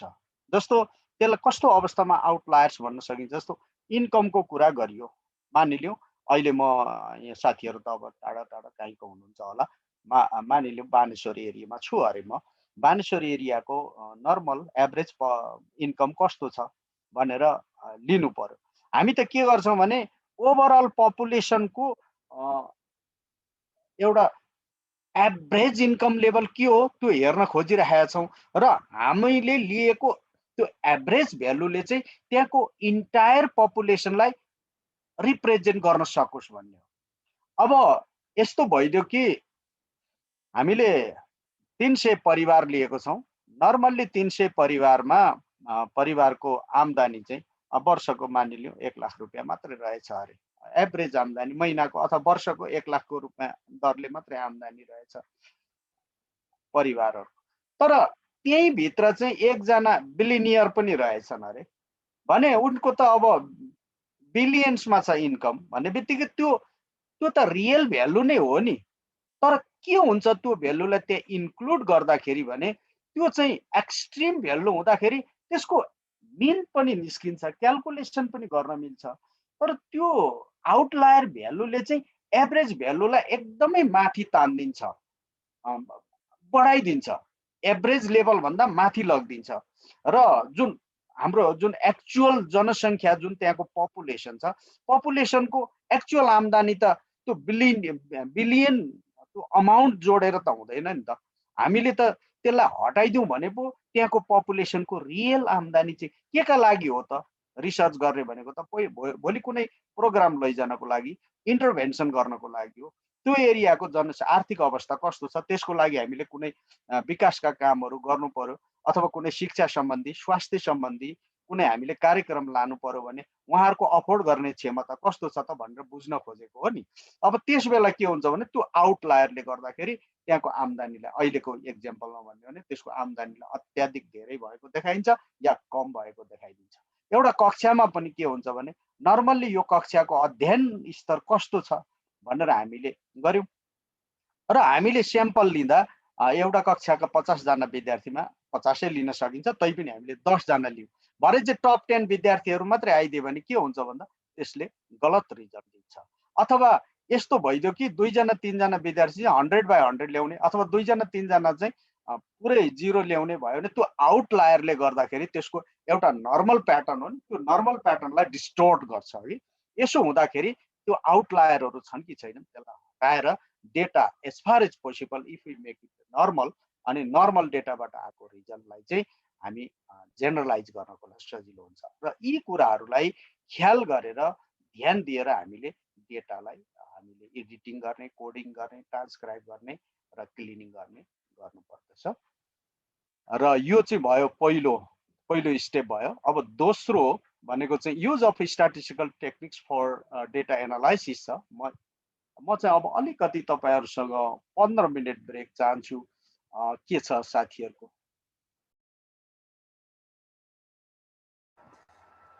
यो हाम्रो अब प्रेस्क्राइब टाइम करिब 25 मिनेट यहाँहरुले टाइम दिन सक्नु हुने भयो भने म अलिकति बढाउनु पर्ने हुन्छ अझै अलिकति छ के छ टाइम अरु थप 1.5 घण्टा जान सक्नुहुन्छ यसलाई कन्टिन्यू गरेर छिटो सक्दिने चाहिँ उचित हुन्थ्यो कि हाम्रो चाहिँ त्यो प्याटर्न छ अब साथीहरुको के छ सबैको सोध्न पाइने स्थिति पनि छैन हैन हजुर त्यही भएर अबको हामी आधा घण्टामा आधा घण्टा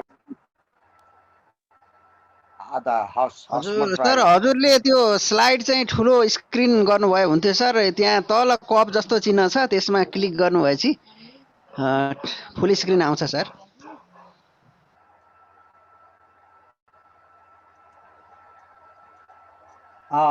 हस् मैले त्यसो भए म अगाडि बढाएँ त हस् प्लिज सर र पहिलो स्टेप चाहिँ preparation of data for analysis भनेको छौँ दोस्रोमा चाहिँ हाम्रो के छ भने use of statistical techniques for data analysis basically we use two types of techniques descriptive method and inferential methods तर मैले चाहिँ एउटा मैले बुक पनि भर्खरै पब्लिश गरेको छु यो नेपाली मिडियममा लेखेको छु परिमाणात्मक अनुसन्धान तथ्याङ्क विश्लेषण र SPSS को प्रयोग भनेर राखेको छु त्यसमा मैले यो रेफरेन्स बुकहरु हेर्दाखेरि के देखेँ भने तीन वेमा गर्नु चाहिँ उपयुक्त जस्तो लाग्यो एउटा पिक्टोरियल मेथड एउटा डिस्क्रिप्टिभ मेथड र इन्फरेन्शियल मेथड यो पिक्टोरियल मेथड र डिस्क्रिप्टिभ मेथड चाहिँ एउटै डिस्क्रिप्टिभ मेथडकै हुन् तर पिक्टोरियल मेथडको चाहिँ अलिकति नेचर फरक छ र त्यसमा अंक भन्दा नि पिक्चरहरु चाहिँ बढी त्यहाँ रहने भएको हुनाले मैले पिक्टोरियल मेथड्स भने अर्को चाहिँ डिस्क्रिप्टिभ मेथड्स र अर्को चाहिँ इन्फरेन्शियल मेथड यो तीनटा वेबाट चाहिँ हामी स्ट्याटिस्टिकल एनालाइसिस गर्छौं हामी डेटा एनालाइसिस गर्छौं पहिलो चाहिँ पिक्टोरियल मेथड्स भन्छौं पिक्टोरियल मेथड्समा धेरै छन् यसमा चाहिँ मैले के इन्क्लुड गरे भने बार ग्राफ र पाई ग्राफ मैले यहाँ एक्जाम्पल पनि दिएको छु एउटा सिम्पल बार ग्राफ युज गर्न सकिन्छ मल्टिपल बार ग्राफ छ पाई ग्राफ युज गर्न सकिन्छ यो चाहिँ अब कुन खालको युज हुन्छ भन्ने चाहिँ हामीले रेफरेन्सहरु हेरेर सजिलैसित थाहा पाउन सक्छौं सिम्पली माने अर्को यही पिक्टोरियल अन्तर्गत हिस्टोग्राम भनेर हामीले यसरी युज गर्न सक्छौं जस्तो मन्थली इन्कम जस्तो कन्टिन्युअस डेटा छ भने हामीले युज गर्न सक्ने भयौं ट्रेनहरु हेर्नु छ भने हामीले लाइन ग्राफहरु हेरेर यसरी बनाउन सक्छौं त्यस्तै गरी अर्को छ पिक्टोरियल मेथड अन्तर्गत स्टेम लिफ प्लट भन्छ व्हिस्कर एन्ड बक्स प्लट भन्छ जस्तो यहाँ मैले यहाँ देखाइरहेको छ यो स्टेम लिफ प्लट भन्ने हामी यो कसरी बनाउने होला भन्ने छ यो त कमान्डिङ गरेर जुन कम्प्युटर सफ्टवेयर युज गरेर हामी गर्न सक्छौं जस्तै मैले यहाँ अलिकति लिए कक्षा 10 का 50 जना विद्यार्थीहरुले 50 पूर्णाङ्क परीक्षामा प्राप्त गरेको अंक यस्तो छ भनेर विद्यार्थीहरूको अङ्क कलेक्सन गरियो र यसलाई चाहिँ हामी स्टेम एन्ड लिफ प्लट भनेर हामी राख्न सक्छौँ।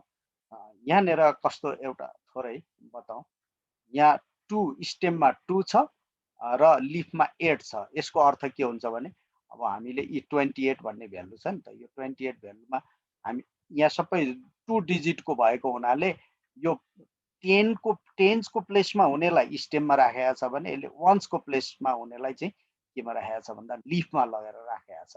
अब जस्तो यहाँनिर हेरौँ, यो 3 4 4 4 भनेको अर्थ चाहिँ स्टेममा 3 आयो, लिफमा चाहिँ के आयो भन्दा 4, 3वटा 4 आयो भने के हुन्छ त, यसबाट चाहिँ 34 जस्तो यो अघि 20 को लाइनमा थियो भने यो 30 को लाइनमा भयो, फेरि यहाँ 37 को लाइनमा भयो र 34 चाहिँ 3वटा छ भनेर हामीले बुझ्छौँ। सरी मैले यसलाई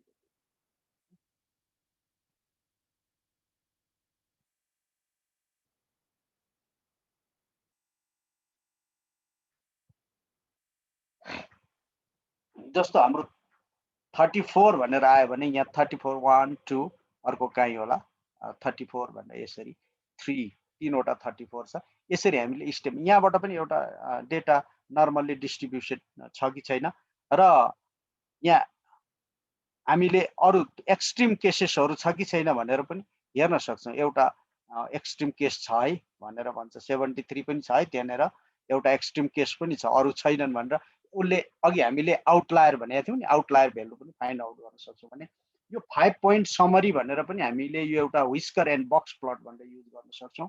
यसमा चाहिँ जस्तो म्याक्सिमम भ्यालु के हो, मिनिमम भ्यालु के हो, हाम्रो थर्ड क्वार्टाइल के हो, फर्स्ट क्वार्टाइल के हो, मेडियन कहाँ छ, यो नर्मल्ली यो दुवैतिर व्हिस्कर भनेको चाहिँ यो जुन यो ब्ल्याकबाट माथि देखाइएको भ्यालु र तल्लो पनि यो व्हिस्कर छ भने बक्स भनेको चाहिँ यो भित्र थर्ड क्वार्टाइल र सेकेन्ड क्वार्टाइल बिचमा रहेको जुन बक्स छ, यो बक्सको बिचमा मेडियन छ कि छैन भनेर हेर्न सक्छौँ।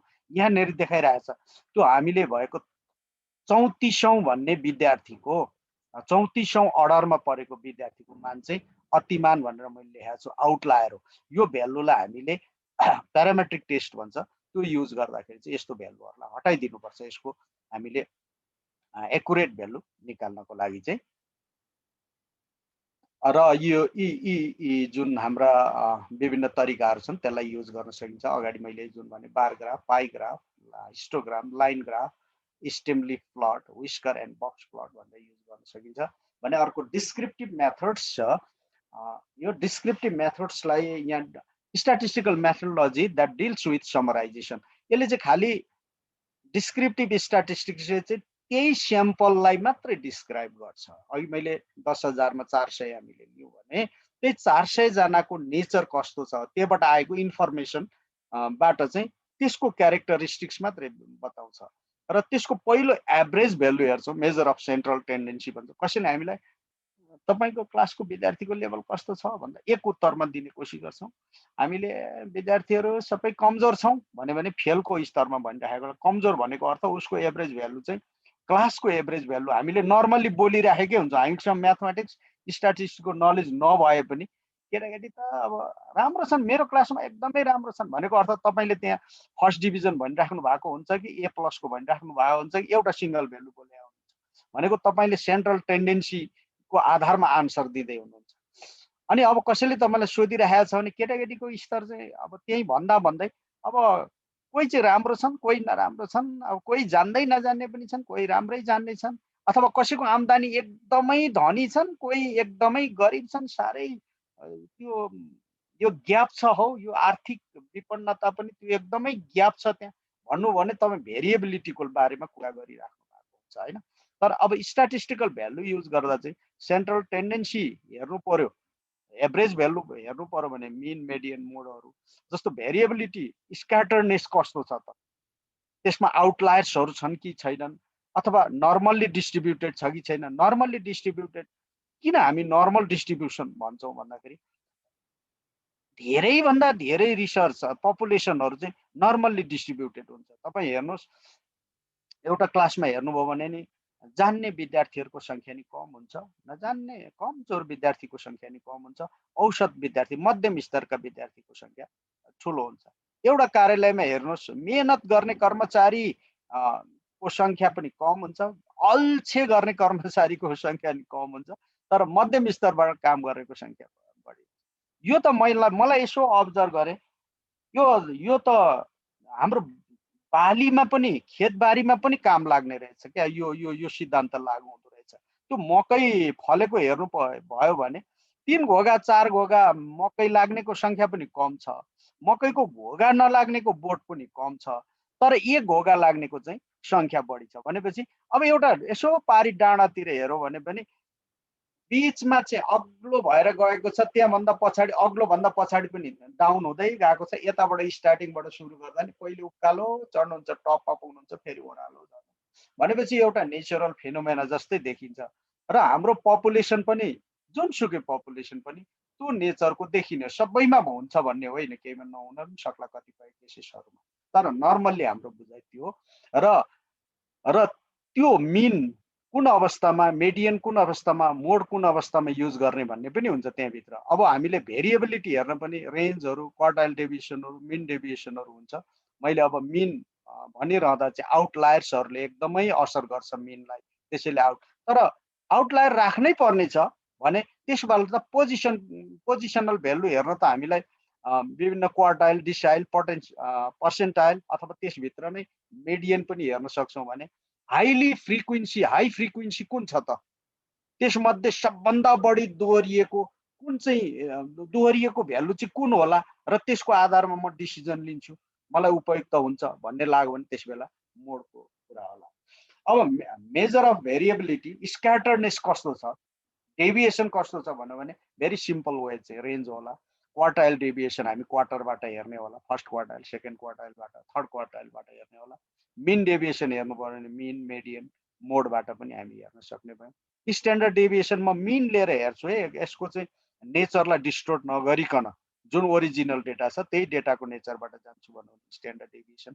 म पर्सेन्टेजमा हेर्छु यसको कन्सिस्टेन्सी र युनिफर्मिटी भन्नु भने कोफिसिएन्ट अफ भेरिएसन हेर्नुपर्ने हुन्छ। र हामी क्वार्टाइल्सहरू लिन सक्छौँ। 10 भागमा क्वार्टाइल्सले 4 भागमा बाँडेर हेर्छ भने 4 भागमा पहिलो सबभन्दा सानो लोअर लेभलको क्वार्टरमा कति छ त, 25%मा कति छ, हाइयरमा कति छ, बिचमा कति छ, होइन यसलाई म 10 भागमा बाँडेर हेर्छु, यसलाई म 100 भागमा बाँडेर हेर्छु भन्न सकिन्छ।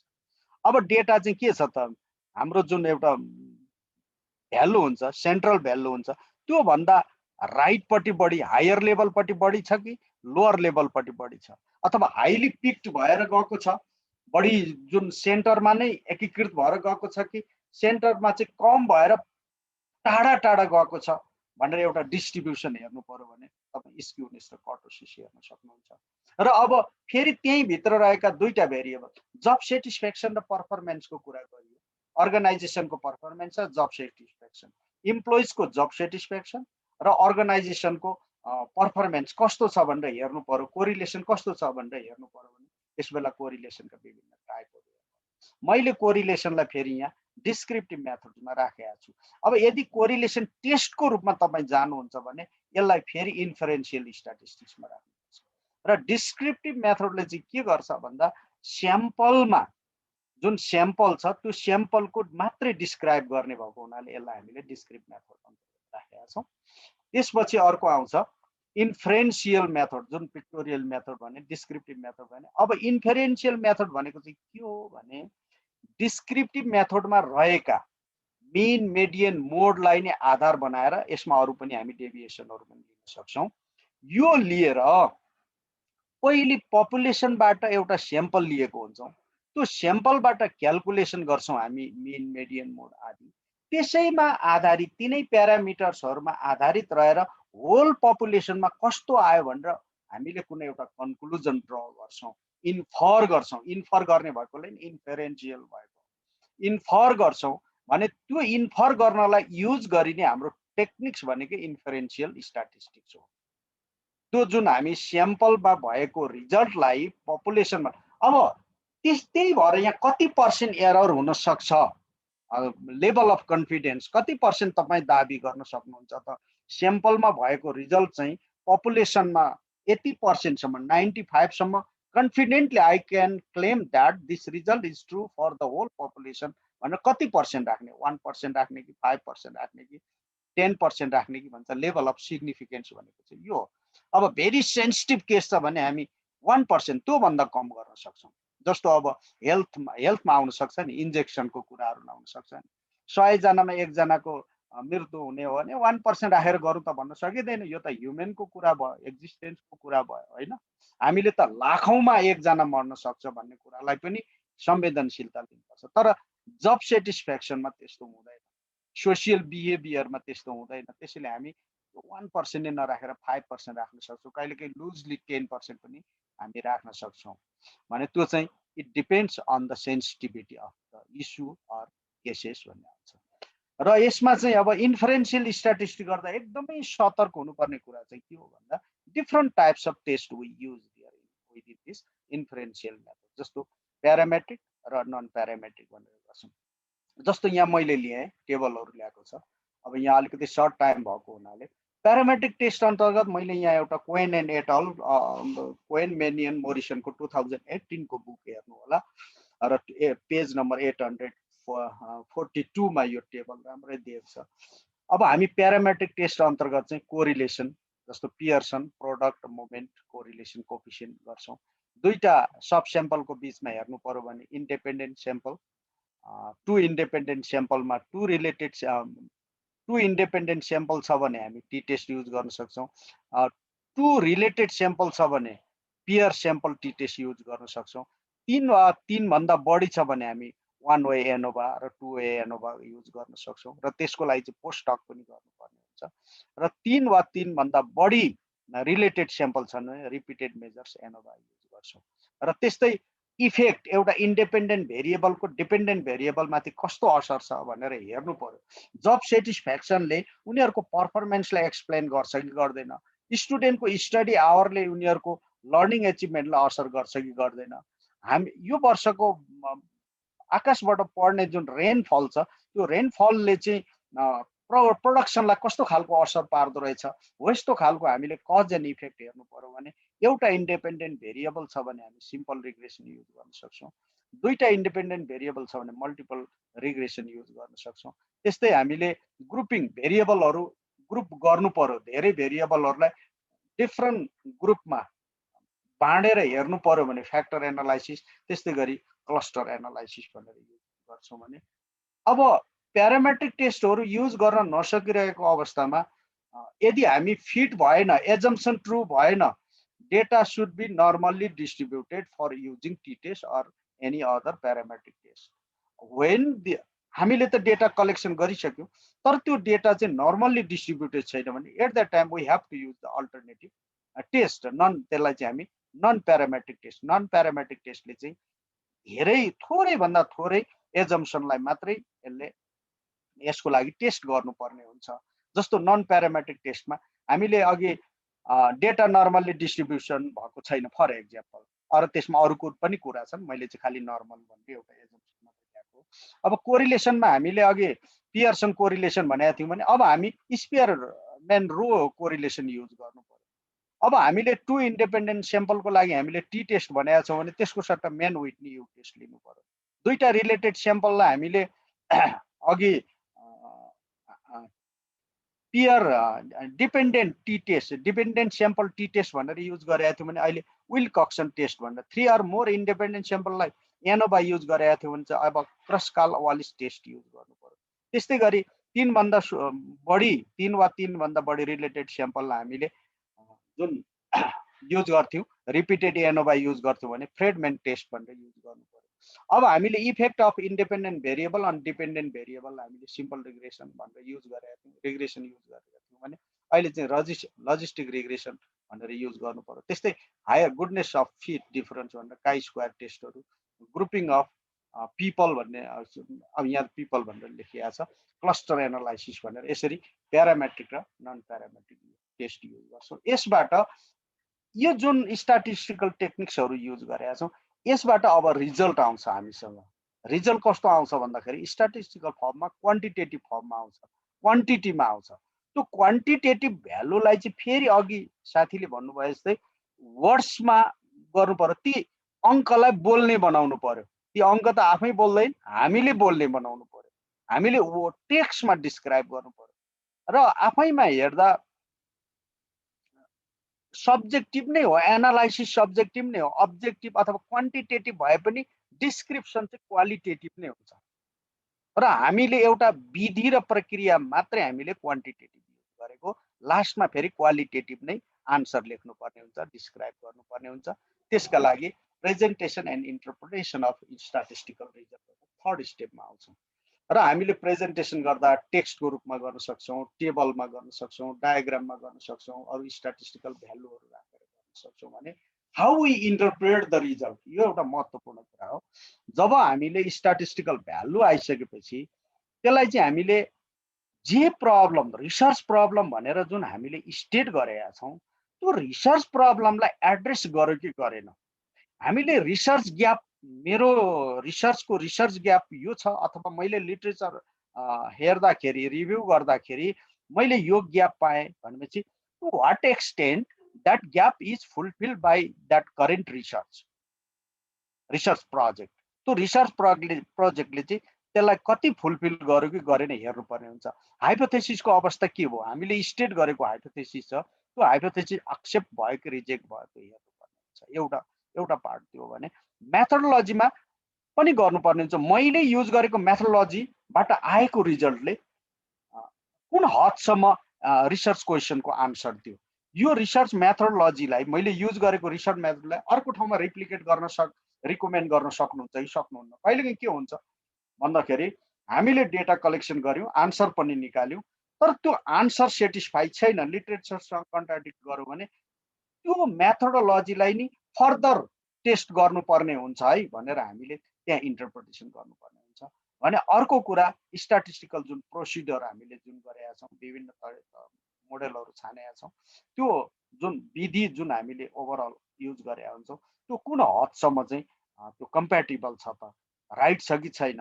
हामीले जुन पास्टमा गरिएका जुन स्ट्याटिस्टिकल मेथड्सहरू हुन् ती मेथड्स र मेरो मेथड्समा के फरक छ, अथवा मैले कुन नयाँ युज गरेँ, अथवा रिप्लिकेट नै गरेका छु भने त्यसले कुन स्ट्यान्डर्डको यसले आउटपुट दियो भन्ने गर्नुपर्छ। भने अर्को महत्त्वपूर्ण चाहिँ प्रिभियस रिसर्च र थ्योरीहरूलाई पनि हामीले भेरिफाई गर्नु र हामीले प्राप्त गरेको फाइन्डिङ चाहिँ पास्ट फाइन्डिङसँग, पास्ट रिसर्चहरूसँग कति सिमिलर छ। जस्तै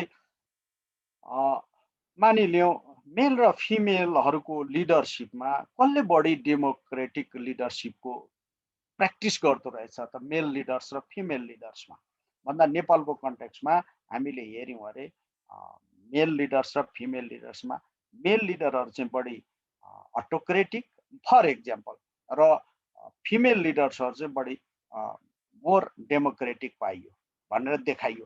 तर इन्टरनेसनल जुन अरू एक्जिस्टिङ रिसर्च छ, अहिले एक्जिस्टिङ अन्डरस्ट्यान्डिङमा यदि त्योसँग मेल खाएन भने why it happened so, and actually what is the difference, by context it is different or by other variables it is different भनेर फेरि फर्दर एक्सप्लेन गर्नुपर्ने हुन्छ। If it is similar or in line with the findings of that past researches, then it is okay. If it is not, then we have to justify it.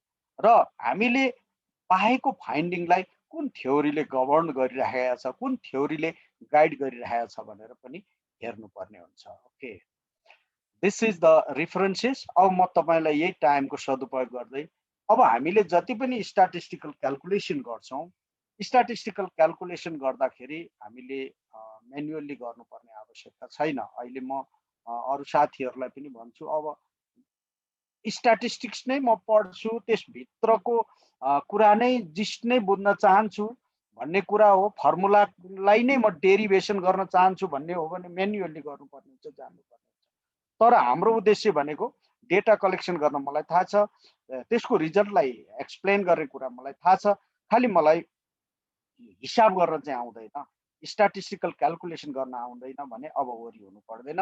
हामीसँग software छन्, त्यही सफ्टवेयरबाट गर्न सकिन्छ।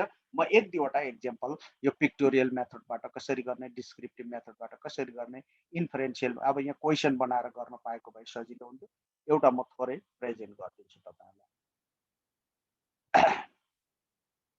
जस्तो मैले SPSS software, मसँग पुरानै software छ, साथीहरुसँग अब नयाँ हुँदा नयाँ युज गर्न सकिन्छ। जस्तो यहाँ मसँग के छ भन्दा डेटा छ कतिजना भने जस्तो यहाँ 200 जना विद्यार्थीको मैले के डेटा कलेक्सन गरेको छु भने उनीहरूको सेक्स भयो, इथनिसिटी भयो, इकोनोमिक क्लास भयो, स्कुल टाइप र इङ्ग्लिसको स्कोर, नेपालीको स्कोर, म्याथको स्कोर, साइन्सको स्कोर। अब मलाई एसपीएसएस शेयरिङ भएन हजुरको? देखिन हजुर एसपीएसएस को त्यो शेयरिङ भएन, स्लाइड मात्रै देखिरहेछ। म यसलाई मिनिमाइज किन त्यस्तो भयो?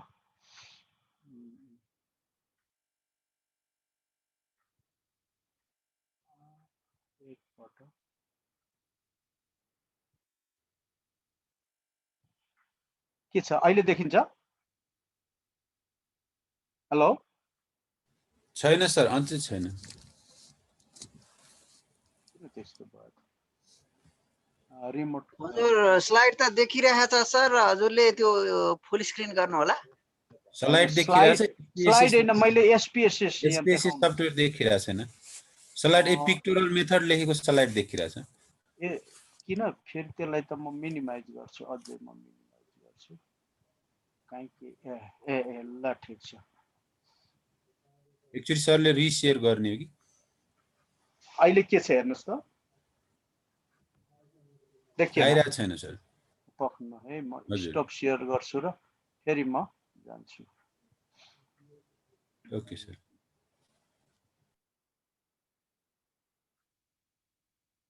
के छ सर अहिले देखियो? भयो सर, अहिले आयो हजुर सर। ल मैले अघि देखाएँ यहाँ 200 जना विद्यार्थीहरूको डेटा कलेक्सन गरेर यो इन्ट्री गरिसकेको छ, यो पुरानो चलाइरहेको हुनाले। अब भेरिएबल भ्यूमा म अलिकति देखाउँछु। ती 200 जना विद्यार्थीको यहाँ आइडी लेखेको छु। सेक्समा मेल र फिमेल भन्ने छ यसरी, मेल र फिमेल। त्यस्तै इथनिसिटीमा के राखेको छु भन्दा जनजाति 1, दलित 2, मधेसी 3, क्षेत्री ब्राह्मण भनेर 4 राखेको छु। त्यसै गरी इकोनोमिक क्लासमा 3 वटा क्लास छ, जस्तो लो, मिडियम, हाई छ। त्यसै गरी स्कुल टाइपमा पब्लिक र प्राइभेट स्कुल भन्ने छ। त्यसै अब विद्यार्थीको जुन मार्क्स छ त्यो इङ्ग्लिसमा, नेपालीमा, म्याथमा र साइन्समा छ। त्यसलाई मैले यहाँ भ्यालु दिएको छुइनँ किनभने इट रेन्जेस फ्रम 1 to 100 भनौँ। त्यसले गर्दा यसलाई कन्टिन्युअस डेटा भएकोले गरिराख्नुपर्ने जरुरत छैन।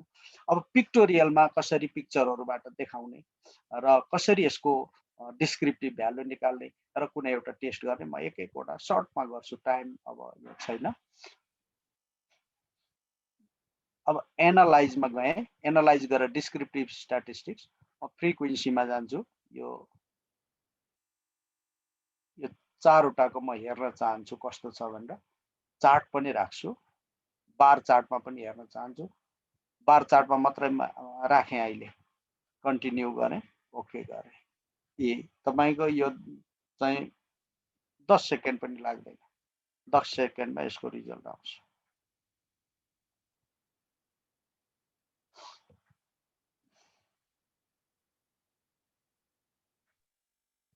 सरको स्क्रिन शेयर भएको छैन sir?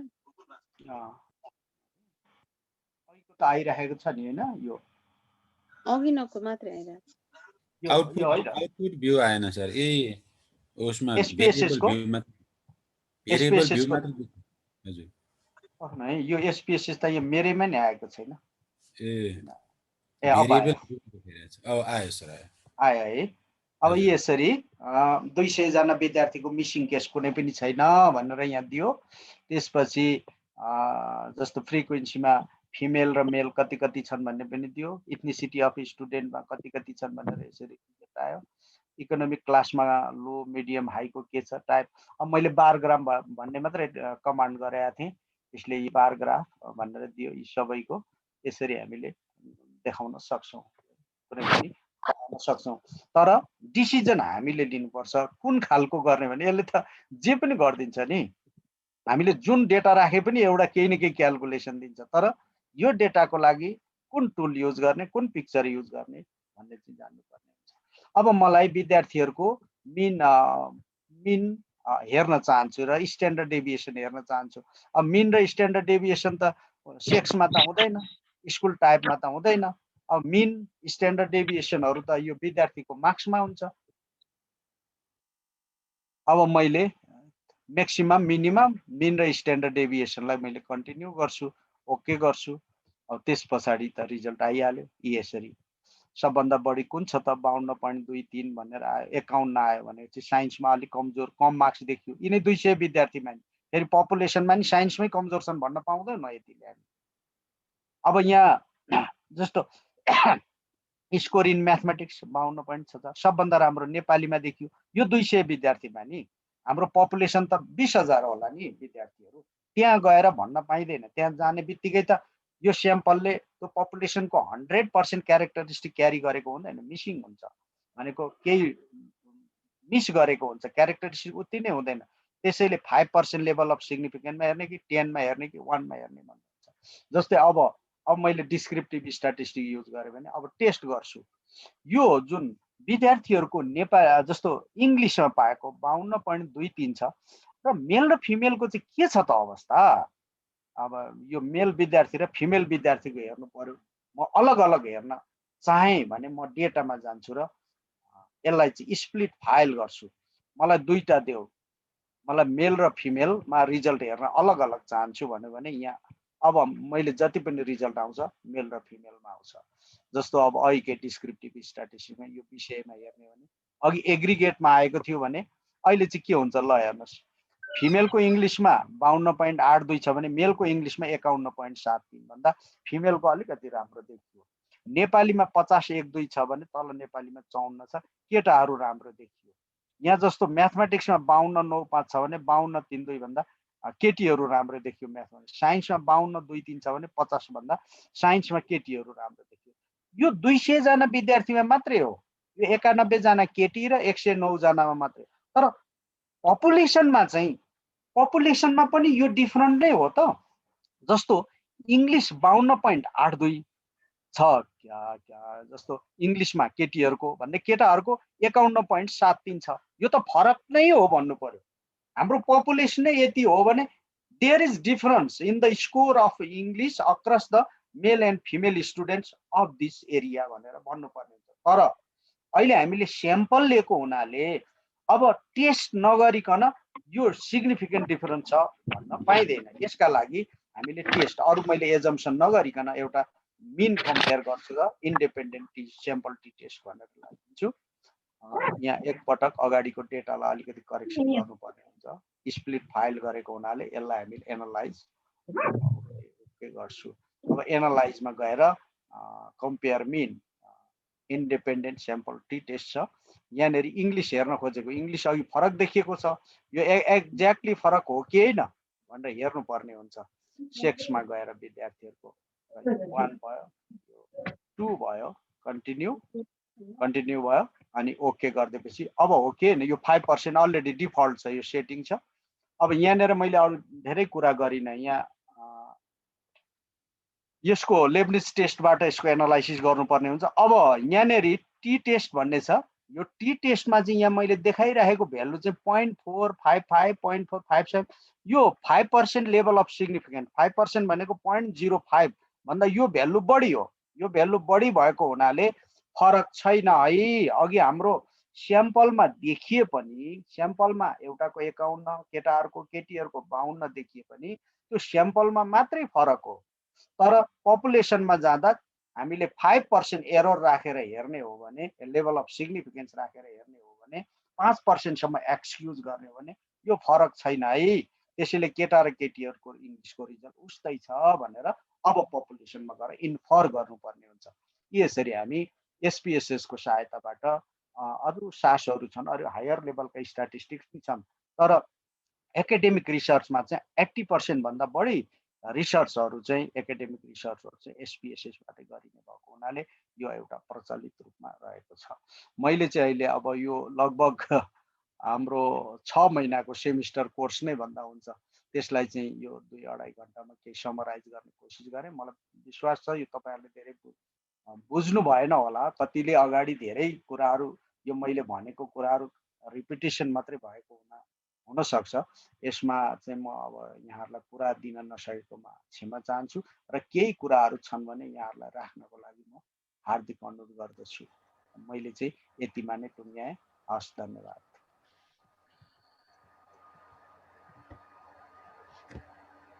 Thank you so much sir. अब साथीहरूको केही भएदेखि सरिताजी यसो त्यहाँ कोअर्डिनेसन गर्ने होला। सरिताजी सुन्दै हुनुहुन्छ? हुन्छ सर। प्लिज केही क्वेसन्सहरू छ भने लिइदिनुहोस्। साथीहरू सरले आजको क्लासको सरको एउटा फ्लुएन्सीलाई चाहिँ अहिले अब सकिएको छ। तपाईहरूलाई चाहिँ केही जिज्ञासा, सरसँग केही प्रश्न अथवा थप केही जानकारी राख्न छ भने चाहिँ तपाईँहरूले चाहिँ राख्न सक्नुहुन्छ। तपाईँ निराजनजी सबैको माइक चाहिँ अनम्युट गरिदिनु होला है। हजुर हुन्छ, उहाँहरूको अनम्युटै छ म्याम, म्युट गरेको छैनौँ। सर एउटा क्वेसन राखौँ है सर? हुन्छ सर, राख्नुहोस्। यो हजुर राखौँ सर, राखौँ। पपुलेसन, हजुर यो पपुलेसनलाई के यो स्याम्पल पनि हामीले निश्चित ठाउँबाट लिएको हुन्छ अनि त्यसबाट निस्केको रिजल्टलाई हामीले ठुलो एरियामा इन्टरप्रेट गरेको हुन्छौँ। अब कहिलेकाहीँ यस्तो पनि कन्डिसन आउन सक्छ, अब नेपालको निश्चित भूभागबाट स्याम्पल लिएर अनि त्यसलाई अल नेपालमा एनालाइज गरियो, ल इन्टरप्रेट गरियो भने स्याम्पल लिएको ठाउँ भन्दा इन्टरप्रिटेसन गरेको ठाउँ पृथक हुनै नपाउने हो, या अब यदि त्यो हो भनेदेखि पपुलेसनलाई डिफाइन गर्दा कहाँबाट स्याम्पल ल्याइयो त्यो पपुलेसन हो भनेर डिफाइन गरौँ, या रिजल्टलाई कहाँ इन्टरप्रेट गर्ने हो त्यसलाई पपुलेसन भनौँ? यो दुईटा अप्सनलाई क्लियर गरिदिनु न सर प्लिज। अब हामी जेनरली के गर्छौँ भने सबभन्दा पहिले पपुलेसन डिफाइन गर्छौँ। रिसर्चको यो विधि हो। पहिले पपुलेसन के हो त भन्ने कुरा पहिले डिफाइन गर्नुपर्ने हुन्छ अनि त्यहाँबाट स्याम्पल लिनुपर्ने हुन्छ। तर हामीले पहिले स्याम्पल लियौँ भने त्यो चाहिँ उल्टो हुन्छ। यसले गर्दा हामीले एउटा स्याम्पल लिएको छ तर त्यसलाई देशैभरि चाहिँ म जेनरलाइज गर्छु भन्न खोजियो भने चाहिँ त्यो चाहिँ गलत हुन्छ। हाम्रो क्वान्टिटेटिभ रिसर्चमा चाहिँ जहाँबाट जुन पपुलेसनमा लगेर इन्फर गर्ने हो, आफ्नो क्लेमलाई त्यहाँ देखाउन खोज्ने हो, त्यही पपुलेसनबाट हामीले स्याम्पल लिएको हुनुपर्छ, नत्र भने त्यो रङ वे हो। अब यसो भए हामीले पोखराभित्रको स्याम्पल लिएर स्टडी गरेपछि अब यो स्टडी इन नेपाल भनेर त्यो एन्सर लेख्न पाइएन? पाइँदैन, पोखरा नै भन्नुपर्छ। किनभने पोखराले नेपालको रिप्रेजेन्ट गर्दैन नि। यस सर, हजुर, धन्यवाद सर। तर एउटा के चाहिँ गरेको हुन्छ भने स्टडी चाहिँ नेपालको भनेर बाहिर हेडिङमा टाइटलमा लेख्ने अनि भित्र डिलिमिटेसनमा गएर चाहिँ मैले चाहिँ पोखरामा डिलिमिट गरेको छु है मेरो स्टडी भनेर त्यो चाहिँ लेख्न सकिन्छ। सर नमस्कार, मैले एउटा सानो जिज्ञासा राखेँ है सर। म हजुर सर, हजुर, यो जस्तो हामीले स्याम्पल र लिँदाखेरि सर जस्तो पपुलेसनको कति % जति लिनुपर्ने, जस्तो एक्सपेरिमेन्टल ग्रुपहरू लिँदाखेरि एउटा विद्यालयमा 1500-2000 जना विद्यार्थीहरू हुन्छन् सर। हामीले एक्सपेरिमेन्टल डिजाइन लिँदाखेरि जस्तो प्री टेस्ट पोस्ट टेस्ट लिएर अनि डेटाहरू कलेक्सन गर्दाखेरि सर हामीले सानो ग्रुपमा बनाउन पाइन्छ कि पाइँदैन सर? यसको निश्चित पर्सेन्टेज भन्ने हुन्छ कि हुँदैन होला सर? यो एक्सपेरिमेन्ट सर्वे गर्दा चाहिँ हामीले त्यो विभिन्न फर्मुलाहरू युज गरेर त्यसको एउटा निश्चित पर्सेन्ट हुनुपर्छ भन्ने छ। पर्सेन्टलाई हामी त्यति गर्दैनौँ, फोकस गर्दैनौँ। फर्मुला युज गर्छौँ, कन्फिडेन्स इन्टरभल कति लिँदै हुनुहुन्छ, मार्जिन अफ एरर कति लिँदै हुनुहुन्छ भन्ने हुन्छ। एक्सपेरिमेन्टल रिसर्च चाहिँ अलिक फरक प्रकृतिको हुन्छ। एक्सपेरिमेन्टल रिसर्चमा स्याम्पलको साइज ठुलोतिर हामी ध्यान दिँदैनौँ, कन्ट्रोल भेरिएबल चाहिँ कुन अवस्थामा छन् भन्ने कुरामा चाहिँ बढी ध्यान दिनुपर्ने हुन्छ। जस्तो तपाईँले आइसिटीको युज गरेर पढाएको र ट्रेडिसनल बोर्डको युज गरेर पढाएको कुन चाहिँ प्रभावकारी छ भनेर गर्न त त्यो 400-500 विद्यार्थीमा गएर गर्न सकिँदैन।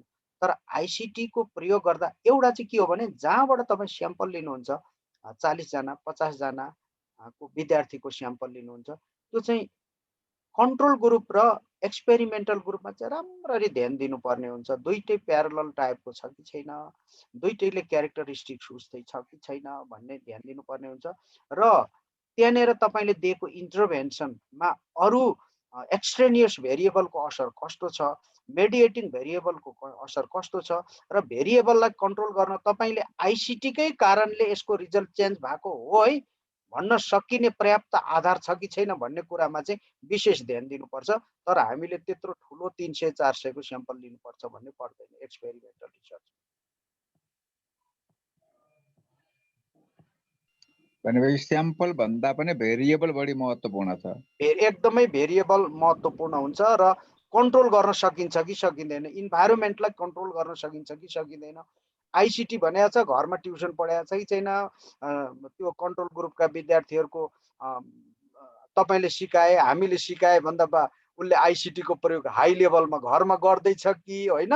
अनि भरे कन्ट्रोल ग्रुपको चाहिँ रिजल्ट राम्रो भएको हुन्छ, हामीले क्लासमा लिएको आइसिटीको चाहिँ रिजल्ट नराम्रो भयो, त आइसिटीले त रिजल्ट त नराम्रो दिने रहेछ भन्नपट्टि लाग्यौँ भने त त्यो त गलत रिजल्ट आउँछ। त्यसैले भेरिएबल कन्ट्रोल गर्नु चाहिँ सबभन्दा महत्त्वपूर्ण काम हो experimental research. Okay, thank you sir. अरू साथीहरु भेरिएबल सरी म रोकौँ? हजुर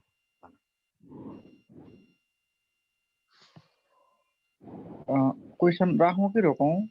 राखौँ म त धन्यवाद।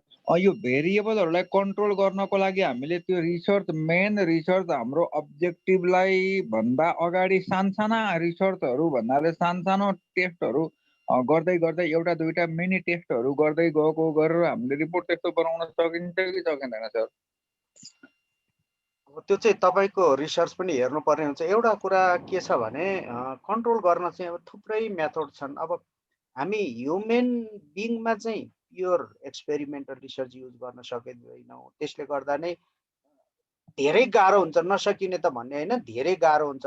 तपाईँले लिएका पार्टिसिपेन्टले तपाईँमा पार्टिसिपेट नहुन सक्छन्, म बस्दिनँ भन्न सक्छ नि त, उसलाई जबरजस्ती बस भन्न त सक्दैनौँ होइन। अब यस बेला विभिन्न खालको क्वाजा एक्सपेरिमेन्टल रिसर्च भन्छौँ, सेमी टाइपको गर्छौँ, त्यो अलिक कम्प्रोमाइजिङ हुन्छ। Strictly we do not follow all the standard of that experimental research. र यसमा अर्को सोलोमन मेथड पनि भन्छ, अगाडि फ्रिक्वेन्टली रिटेस्ट पटक पटक लिँदै अनि यसको इन्टरनल भ्यालिडिटी र एक्सटर्नल भ्यालिडिटीका विधिहरू अपनाएर गऱ्यौँ भने रिजल्ट रिलायबल आउन सक्छ।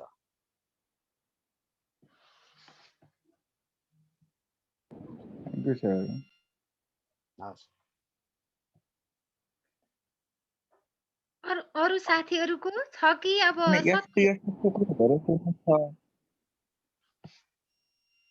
हामीले यदि सकिन्छ भने एक्सेलबाटै डाटा निकालेर त्यो रिजल्ट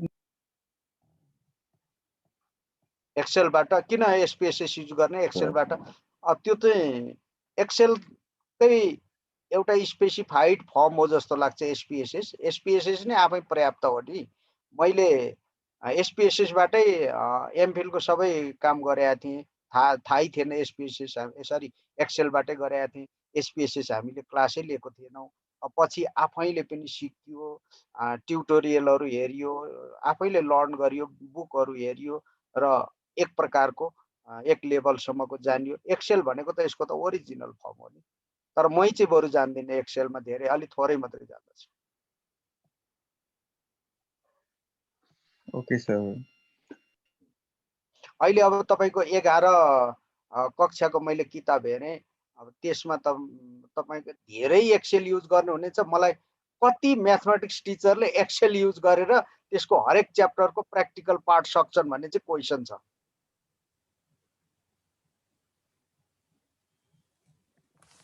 त्यस्तो त्यसले गर्दा एक्सेल त एकदमै राम्रो, त्यो त एकदमै अब त्यो प्रोग्राम भयो नि।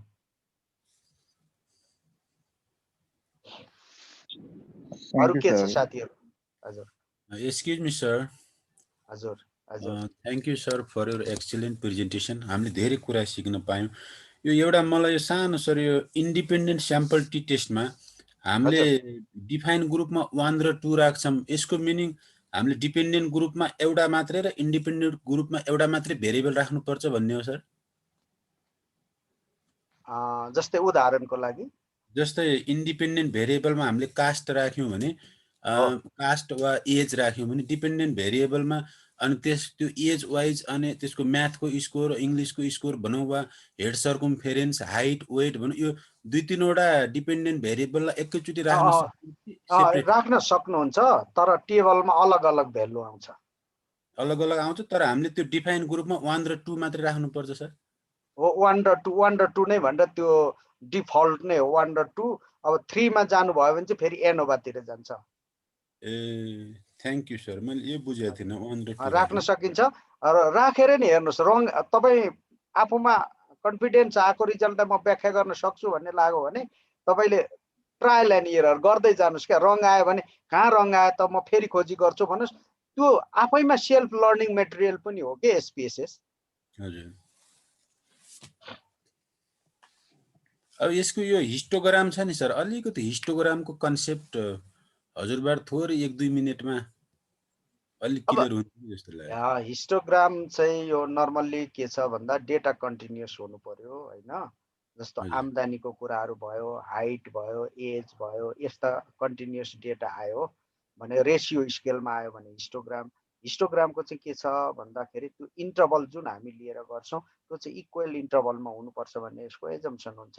जस्तो 10 देखि 20 भयो भने 20 देखि 30 30 देखि 40 कुनै बीचमा चाहिँ ब्रेकडाउन छ भने त्यसलाई मर्ज गरेर नि इक्वल इन्टरभल बनाएर डेटा सेटमै मिलाउनु पर्ने हुन्छ नत्र एसपीएसएसले त्यसलाई मिलाएर निकाल्दैन। मिलाएर निकाल्यो भने नि उसले आफ्नै तरिकाले उसले भित्र क्याल्कुलेसन गर्छ त्यसैले राम्ररी सेट गरेर राख्नुपर्ने हुन्छ किन यसको चाहिँ एरिया पनि हेर्छौं नि त हामी यही हिस्टोग्रामको त। Thank you sir thank you very much.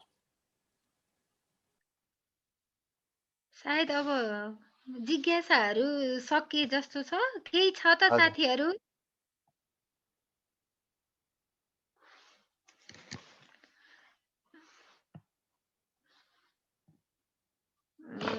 अब धेरैको जिज्ञासा चाहिँ सकिए जस्तो लागिरहेछ सर सबै सहभागीको तर्फबाट सरलाई धेरै धेरै धन्यवाद असाध्यै राम्रो प्रस्तुति रह्यो भनेर म्यासेजमा लेखिरहनु भएको छ उहाँहरूले। आजको सेसनको लागि सरको जुन महत्त्वपूर्ण समय र सरको इन्टेलेक्चुअल क्यापासिटी जुन हामीलाई सेयर गर्नुभयो यसको लागि सरप्रति हामी आयोजक र सबै सहभागीको तर्फबाट धेरै धेरै धन्यवाद दिन चाहन्छौँ सर। आज चाहिँ हामीले यो एउटा भोलुन्टियरी अभियान हो रिसर्चको विषयमा चाहिँ अब हामीले व्यापक छलफल गर्नुपर्छ। नेपालको परिप्रेक्ष्यमा चाहिँ एकदमै कमै अनुसन्धानका आधारमा विकासका कार्यक्रमहरू बन्दैछन्। यसले चाहिँ विकास दिगो हुँदैन र प्रभावकारी हुँदैन भन्ने चाहिँ हामी केही साथीहरूको छलफलबाट यो एउटा प्रविधि पनि अहिले कोरोनाको कारणले यो प्रविधिको पनि विकास भएर हामी सँग आइपुग्यो यसैलाई चाहिँ हामीले उपयोग गरौँ भन्ने हिसाबले चाहिँ यो अभियान थालेका हौं। यो अभियानमा सबै सरहरूले चाहिँ जति पनि आज हाम्रो 10औं सेसन हो सबै सरहरूले चाहिँ भोलुन्टियर सहयोग गरिरहनु भएको छ। सबै सरहरूलाई धेरै धेरै धन्यवाद। हाम्रो यो रिसर्चको अभियानलाई चाहिँ म सेयर पनि गर्न चाहन्छु। आज हामी 90 जना ले फेसबुक लाइभबाट यसलाई चाहिँ हेरिरहनु भएको छ भने हामी 39 जनासम्मलाई प्रत्यक्ष सहभागी हुन पायौं र हाम्रो अस्तिको शनिबारको सेसनमा 11,284 जनाले चाहिँ हाम्रो सरहरूको प्रस्तुति चाहिँ हेरेर मन पराइदिनु भएको छ। अनि रामहरि सरले भन्नुभयो अस्तिको सेसनमा शनिबारको डाक्टर पेशल सर आउनु भएको थियो उहाँकोमा चाहिँ 11,284 सेयर भएको छ। त्यसमा चाहिँ qualitative data analysis and presentation थियो। त्यसै गरी आजको सरको पनि यही किसिमले चाहिँ मन पराउनु हुनेछ भन्ने कुरा चाहिँ एकदमै सकारात्मक संकेत हामीले देखिराखेका छौं। सरलाई धेरै धेरै धन्यवाद सर। एकदमै धन्यवाद म्याम। मैले थोरै एउटा जिज्ञासा राख्न खोजेको अब रामहरि सरले मलाई भन्नुभयो, मैले अलिकति टाइम भएकोले जानेको कुरा किन सेयर नगरौँ भन्ने ढङ्गले उपस्थित भएँ। यो तपाईँहरूको आयोजक संस्था र यसको बारेमा चाहिँ थोरै मलाई बताइदिनु भए म आभारी हुने थिएँ। हुन्छ सर। बालकृष्ण सर, यो जुगल चौतारी भन्ने एउटा स्वतन्त्र अभियान हो सर। यसमा चाहिँ विभिन्न यस्तै सामाजिक विषयवस्तुहरूको बारेमा चाहिँ हामी छलफल गर्थ्यौँ। आज चाहिँ यहाँ यो जुगल चौतारीको संयोजक हुनुहुन्छ बालकृष्ण देउजा। बालकृष्ण सरले नै भन्दा चाहिँ यसलाई अझै न्याय होला। बालकृष्ण सर। हजुर हजुर। ल, जुगल चौतारी हजुर सुन्नुभयो नि सरले भन्नुभएको? सुनिन्छ?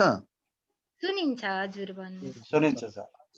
जीवन सरलाई सर्वप्रथम एकदमै मलाई चाहिँ धेरै धेरै धन्यवाद। आज चिन्ने मौका पनि पाएँ। झन् यो केही समस्या थियो, म बाहिर थिएँ सर, जोइन गर्न पाउँदैन कि सरसँग भेट्न हुँदैन कि भन्ने एकदमै डर लागिरहेको थियो। तर संयोगवश भ्याइयो, आउन सकियो, सरसँग भेट हुन सक्यो, धेरै खुसी लागेको छ।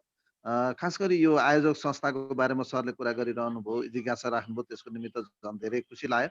अब खास हामी यो कुनै अर्गनाइज त्यस्तो चाहिँ संस्था होइन, कुनै रजिस्टरवाला संस्था पनि होइन। रजिस्टरवाला संस्थाहरू त छ, त्योसँग एफिलिएटेड त हो, तर पनि यो चाहिँ एउटा चाहिँ लुज नेटवर्क हो सर। हामी खास गरी यो भलिन्टियर रूपमा चाहिँ काम गर्ने साथीहरू मिलेर काम गर्छौँ। यसलाई एउटा फोरमको नाम क्रिएट गरेर जुगल चौतारी भनेको छ। हामीले खास गरी यो भूकम्पको बेला र भूकम्पपछि लगत्तै हामीले खास गरी यो बस्ती विकास सम्बन्धी अवधारणाका बारेमा यो जुगल चौतारी मार्फतबाट खास रेडियोहरूमा त्यहाँको चाहिँ एफएम रेडियोहरूबाट धेरै समुदाय स्तरमा जाने, अनि त्यस पछाडि चाहिँ हामीले हाम्रो बस्तीहरू अब कस्तो हुनुपर्छ, कसरी हामी सुरक्षित बस्ती बनाउने, कसरी व्यवस्थित बस्ती बनाउने, कसरी एकीकृत रूपमा अब बसोबास गर्ने, अनि विकासहरूलाई कसरी एकीकरण गर्ने, छरियो हाम्रो विकासहरू अहिलेसम्म छरियो बस्तीका कारणले त्यसलाई कसरी एकीकृत गर्ने, यस्ता विषयहरूमा हामीले ज्यादै बहस चलायौँ समुदायमा गएर। अनि समुदायको आवाजहरू उहाँहरूले जस्तो बोल्नुहुन्छ त्यो कुरालाई हामीले जस्ताको तस्तै रेडियोहरूबाट पनि प्रसारण गऱ्यौँ। त्यसले धेरै ठुलो चाहिँ मेसेज गयो। अहिले हामीले सिन्धुपाल्चोक जिल्लाको खास गरी हाम्रो क्षेत्रमा झन्डै 25 वटा भन्दा बढी राम्रा आकर्षक चाहिँ तपाईँको एकीकृत बस्तीहरू बसेका छन्। ती बस्तीहरूमा पछि चाहिँ यो पुनर्निर्माण प्राधिकरणले पनि ओन गर्यो त्यो बस्तीहरूलाई। अनि अहिले चाहिँ अब त्यो बस्तीहरू त लगभग एउटा एकदमै आधुनिक सहर जस्तो बनाएको छ। त्यहाँ चाहिँ बिजुली पानीदेखि लिएर ढल होइन, पिच बाटो चाहिँ ठाउँ ठाउँबाट, त्यस्तै गरी चाहिँ गार्डनहरू विभिन्न यस्तो राम्रो चाहिँ बनाएको छ। अहिले धेरै राम्रो भएको छ सर।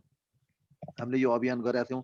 अनि त्यस पछाडि पनि धेरै अरू चाहिँ खास गरी यो समृद्धिको अभियानहरू, आर्थिक रूपमा कसरी समुन्नत हुन सकिन्छ, कसरी समृद्ध हुन सकिन्छ, जनताको जीवनस्तरमा कसरी परिवर्तन ल्याउन सकिन्छ।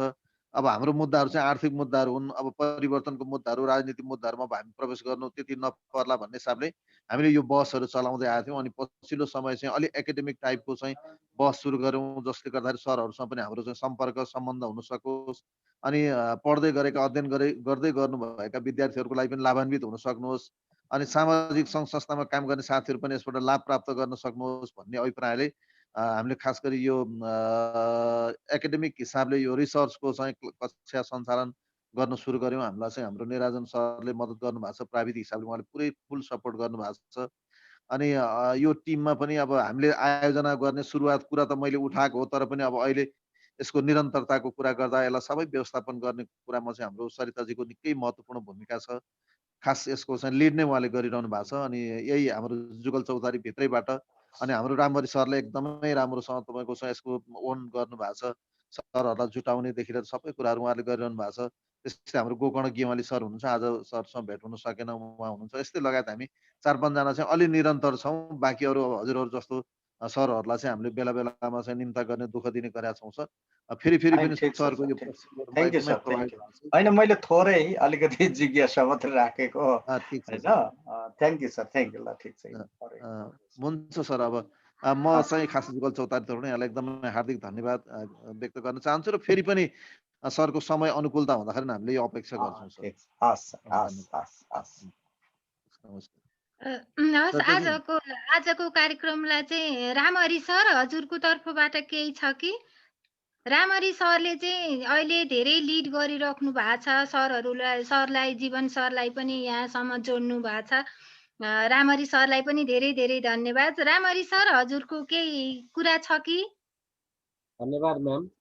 खासै त्यस्तो कुरा छैन। आज अलिकति समय पनि गइसकेको छ चिसोको टाइममा, र कसैको खानाखाने समयलाई हामीले डिस्टर्ब गरिदिएका छौँ। एउटा फोनको भरमा जीवन सरले हार्दिकताका साथ स्वीकारेर आएर आज प्रस्तुति पनि सकिसक्नु भएको छ। उहाँप्रति विशेष हार्दिक आभार प्रकट गर्न चाहन्छु। अनि उपस्थित सबै साथीहरूलाई धेरै धेरै धन्यवाद। आज अझ यसको दायरा फराकिलो भएको छ। हामी विभिन्न ठाउँहरूबाट थप जोडिएका छौँ।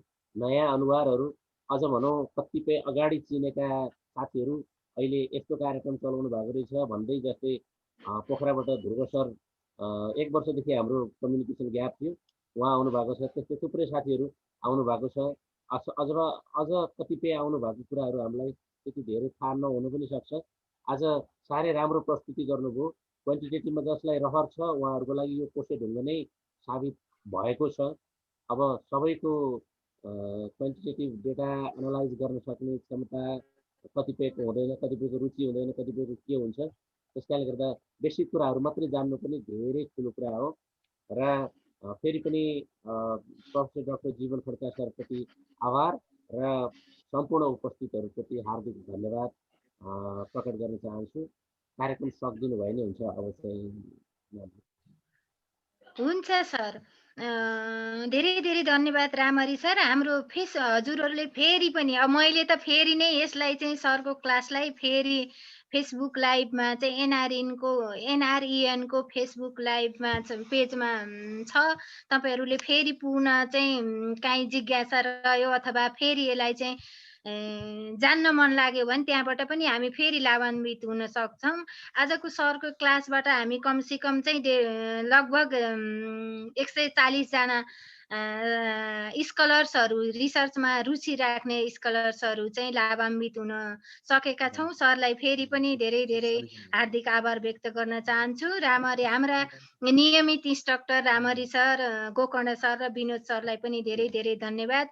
अनि निराजनजीलाई चाहिँ हामीले सधैँ धन्यवाद दिन बिर्सिँदो रहेछौँ। उहाँको टेक्निकल सहयोगले जुन हामीलाई जुमको आइडी प्रदान गर्नु भएको छ र समयमा उपस्थित गराउनु भएर हामीलाई चाहिँ टेक्निकल पाटोबाट सपोर्ट गर्नु भएको छ, उहाँलाई पनि धेरै धेरै धन्यवाद। अर्को शनिबार ठिक यसै समयमा हामी नयाँ विषयवस्तुका साथ उपस्थित हुनेछौँ। यो एनआरएनको पेजबाट पनि हामी सेयर गर्नेछौँ ब्यानर बनाएर, अनि हामी सबैको फेसबुकबाट सेयर गर्नेछौँ। फेसबुकमा दिएको नम्बरबाट जोइन हुनको लागि र यस विषयमा रुचि राख्ने सम्पूर्ण साथीहरूलाई चाहिँ फेरि शनिबार भेट्ने बाचासहित जीवन सरलाई धेरै धेरै धन्यवाद दिँदै आजको कार्यक्रम अन्त्य गर्ने अनुमति चाहन्छु। हस्, नमस्कार।